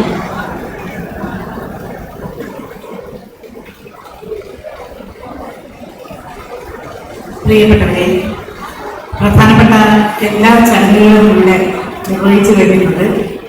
ഇനി ഇവിടെ ഇരിക്കുന്നവരെല്ലാം വളരെ ആകാംക്ഷയോടെ പ്രതീക്ഷയോടെ കാത്തിരിക്കുന്ന ഗൗരിലക്ഷ്മിയുടെ നമുക്കെല്ലാം പ്രിയങ്കരിയായിട്ടുള്ള ഗൗരിലക്ഷ്മിയുടെ ഗാനമുണ്ട്. ഞാൻ അതുകൊണ്ട് ഒരു പ്രസംഗത്തിൽ വന്നിരുന്നില്ല. പക്ഷേ ദേശാഭിമാനി നമ്മുടെ കേരളത്തിന്റെ ജനങ്ങൾക്കെല്ലാം ഏറ്റവും നേരെ മാത്രം പറയുന്ന നേരറിയാൻ നേരത്തെ തന്നെ നേരറിയാൻ നമ്മൾ കാത്തിരിക്കുന്ന ദേശാഭിമാനി ഏറ്റെടുത്ത് നടത്തുന്ന ഒരുപക്ഷെ മറ്റാർക്കും സാധിക്കാത്ത അതിമഹത്തരമായ കുട്ടികളുടെ പ്രതിഭകളായ കുട്ടികളെ കണ്ടെത്തി അവർക്ക് ഏറ്റവും വലിയ ഉപഹാരം നൽകുക, അതും വിശേഷിച്ച് ലോകോത്തര പ്രശസ്തനായ നമ്മുടെ കേരളത്തിന്റെ സ്വകാര്യ അഹങ്കാരമായ നമുക്കെല്ലാം ഏറ്റവും പ്രിയപ്പെട്ട നടൻ മഹാനടൻ ശ്രീ മോഹൻലാലിൽ നിന്ന് ഏറ്റുവാങ്ങുക എന്നത് അത് കഴിഞ്ഞു. അതുകൊണ്ട് നമ്മുടെ പ്രിയപ്പെട്ട നമ്മുടെ പ്രശസ്ത ദേശീയ തലത്തിലും അന്തർദേശീയ തലത്തിലും ലോക മലയാളികളുടെ പ്രിയപ്പെട്ട കഥാകാരൻ മോഹൻലാലിന്റെ ഉപഹാര സമർപ്പണം ഇവിടെ നടന്നു കഴിഞ്ഞു. ഞാൻ എന്റെ വാക്കുകൾ ദീർഘിപ്പിക്കുന്നില്ല.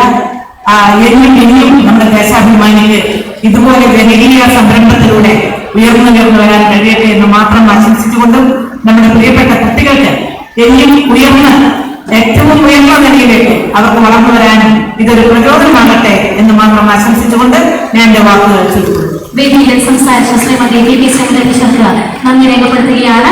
അടുത്തതായി നിങ്ങളോട് സംസാരിക്കുന്നതിനായി ഏറ്റവും സ്നേഹത്തോടെ ശ്രീമതി KK ശൈലജ ടീച്ചർ എന്നെ ക്ഷണിക്കുകയാണ്. Welcome back. വളരെയേറെ അഭിമാനവും സന്തോഷമുള്ള നിമിഷമാണ് രണ്ട് ലോക മഹാപ്രതിഭകളുടെ കൂടെ കുറച്ചു നേരം നിൽക്കാൻ കഴിഞ്ഞു എന്നുള്ളതും അതുല്യമായ സമാനതകളില്ലാത്ത അക്ഷരോത്സവം ദേശാഭിമാനി സംഘടിപ്പിച്ചപ്പോൾ അതിന് സമാപനത്തിൽ പങ്കെടുക്കാൻ കഴിഞ്ഞു എന്നുള്ളതുമാണ് ഏറെ സന്തോഷം. വളരെയേറെ അഭിമാനമുണ്ട്. ശ്രീ മോഹൻലാൽ എന്ന വേദി വിട്ടുവെന്നാണ് കരുതുന്നത്. നേരത്തെ ആരോഗ്യവകുപ്പ് മന്ത്രിയായിരുന്നപ്പോൾ അദ്ദേഹം ചെയ്തു തന്ന ചില കാര്യങ്ങൾക്ക് നന്ദി പറയാൻ കൂടി ഞാൻ ഈ അവസരം ഉപയോഗപ്പെടുത്തുകയാണ്. TB ഇറാഡിക്കേഷന് വേണ്ടി ക്ഷയരോഗ നിർമ്മാർജ്ജനം 2025 സാധ്യമാക്കുന്നതിന് സ്റ്റെപ്സ് എന്ന് പറയുന്ന പരിപാടി കൊണ്ടുവന്നപ്പോൾ അതിൻ്റെ അംബാസഡറായി പ്രവർത്തിക്കാൻ എല്ലാ തിരക്കുകൾക്കിടയിലും ശ്രീ മോഹൻലാൽ സമ്മതിച്ചു. ആ പരിപാടി ഷൂട്ട് ചെയ്യാൻ ചെന്നപ്പോൾ ഇനി ആരോഗ്യ മേഖലയുമായി ബന്ധപ്പെട്ട ഏത് ആവശ്യത്തിനും എന്ത് സഹായത്തിനും വിളിക്കാവുന്നതാണെന്ന് പറയുകയും ചെയ്തു. മൂന്നാറിനാണെങ്കിൽ ഞങ്ങൾക്കെല്ലാം എല്ലാ പ്രോത്സാഹനവും നൽകിക്കൊണ്ട് കൂടെ നിൽക്കുന്ന മഹാപ്രതിഭയാണ്. കുടുംബത്തിലൊരു അംഗത്തെ പോലെയാണ് എന്നുള്ളത് അഭിമാനത്തോടുകൂടി ഇത്തരമൊരു ലോകം അറിയുന്ന പ്രതിഭയെ കുടുംബത്തിലെ ഒരു അംഗമായി കാണാൻ അവകാശമുണ്ടായി എന്നുള്ളതിൽ വലിയ നന്ദിയുണ്ട്. മൂന്നാറിന് പറഞ്ഞിട്ടുള്ള എല്ലാ നല്ല കാര്യങ്ങൾക്കും നന്ദി പറയാൻ കൂടി അവസരം ഉപയോഗപ്പെടുത്തുന്നു. ദേശാഭിമാനിയുടെ അക്ഷരമുറ്റ പരിപാടിയുമായി ഇവിടെ സഹകരിച്ചിട്ടുള്ള എല്ലാവർക്കും അഭിനന്ദനങ്ങൾ അർപ്പിച്ചുകൊണ്ട് വാക്കുകൾ അവസാനിക്കുന്നു. Thank you so much. വേദിയിൽ സംസാരിച്ച Shrimati KK Shailaja teacher MLA നന്ദി രേഖപ്പെടുത്തുകയാണ്. അടുത്തതായി മറുമൊഴി രേഖപ്പെടുത്തുന്നതിനായി ഏറ്റവും സ്നേഹത്തോടെ ബഹുമാനത്തോടെ ഇന്നത്തെ അവാർഡ് ജേതാവ് ശ്രീ M. മുകുന്ദൻ അവരുടെ ബഹുമാന പുരസ്കാരം ക്ഷണിക്കുന്നു.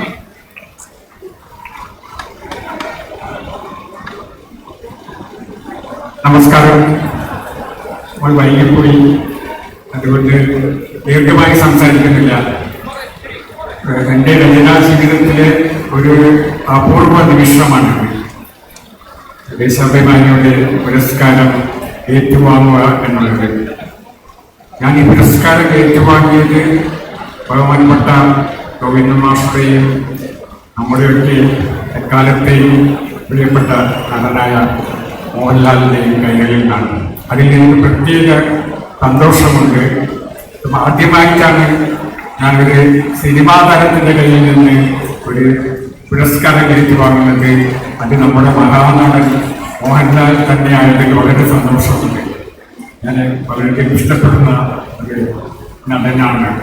അപ്പോൾ ഈ പുരസ്കാരം, ദേശാഭിമാനി പുരസ്കാരം മറ്റ് പുരസ്കാരങ്ങളിൽ വ്യത്യസ്തമാണ്. കാരണം അത് ജനങ്ങൾ നൽകുന്ന ഒരു പുരസ്കാരമാണ്. ബുദ്ധിജീവികളുടെയോ അല്ലെങ്കിൽ സൈദ്ധാന്തികരുടെയോ ഒരു സംഘടന നൽകുന്ന പുരസ്കാരമല്ല അത്. ജനങ്ങൾ നൽകുന്ന ഒരു പുരസ്കാരമാണ്. അതുകൊണ്ടാണ് എനിക്ക് ഈ പുരസ്കാരം ലഭിക്കുന്നത് വളരെയധികം സന്തോഷം തോന്നുന്നത്. നമ്മുടെ ഭാഷയിൽ ഏറ്റവും കൂടുതൽ ആളുകൾ വായിക്കുന്ന ഒരു പത്രമാണ് ദേശാഭിമാനി. എന്നും രാവിലെ ദശലക്ഷം ആളുകളുടെ കയ്യിൽ കൂടിയാണ് ഈ പത്രം കടന്നു പോകുന്നത്. അങ്ങനെയുള്ള ഒരു പത്രം നൽകുന്ന പുരസ്കാരം ലഭിച്ചതിൽ എനിക്ക് വളരെ സന്തോഷമുണ്ട്. ഈ പുരസ്കാരം ഞാൻ എന്നോട് ചേർത്ത് പിടിക്കുന്നു. അപ്പോൾ ഓരോ പുരസ്കാരവും എഴുത്തുകാരനോട് പറയുന്നത് ഞങ്ങൾ നിങ്ങളെ ശ്രദ്ധിക്കുന്നുണ്ട്, നിങ്ങളുടെ എഴുത്ത് ഞങ്ങൾ വായിക്കുന്നുണ്ട് എന്നാണ്. അത് എഴുത്തുകാരൻ ഉത്തരവാദിത്വം നൽകുന്നു, കൂടുതൽ ഉത്തരവാദിത്വം നൽകുന്നു. ഓരോ പുരസ്കാരം ഞങ്ങൾക്ക് ലഭിക്കുമ്പോൾ ഒരു എഴുത്തുകാരൻ ലഭിക്കുമ്പോഴും എഴുത്തുകാരനെ വെളിച്ചം വീഴുകയാണ് ചെയ്യുന്നത്. എഴുത്തുകാരനെ എല്ലാവരും കാണുന്നു. അതാണ് പുരസ്കാരത്തിൻ്റെ ലഭിക്കുന്ന. ഞാൻ ദീർഘിപ്പിക്കുന്നില്ല. ഈ പുരസ്കാരം എനിക്ക് യൗവനം നൽകി, എനിക്ക് വാർദ്ധക്യത്തിലെത്തി എങ്കിലും ഈ പുരസ്കാരം എനിക്ക് യൗവനം നൽകുന്നു. അതാണ് പിന്നെ ദേശാഭിമാനി പുരസ്കാരം കൊണ്ട് എനിക്ക് ലഭിച്ചതല്ല വലിയ ഭാഗ്യം. കുറച്ചു കാലം കൂടി ഞാൻ യുവാവായി എഴുതും.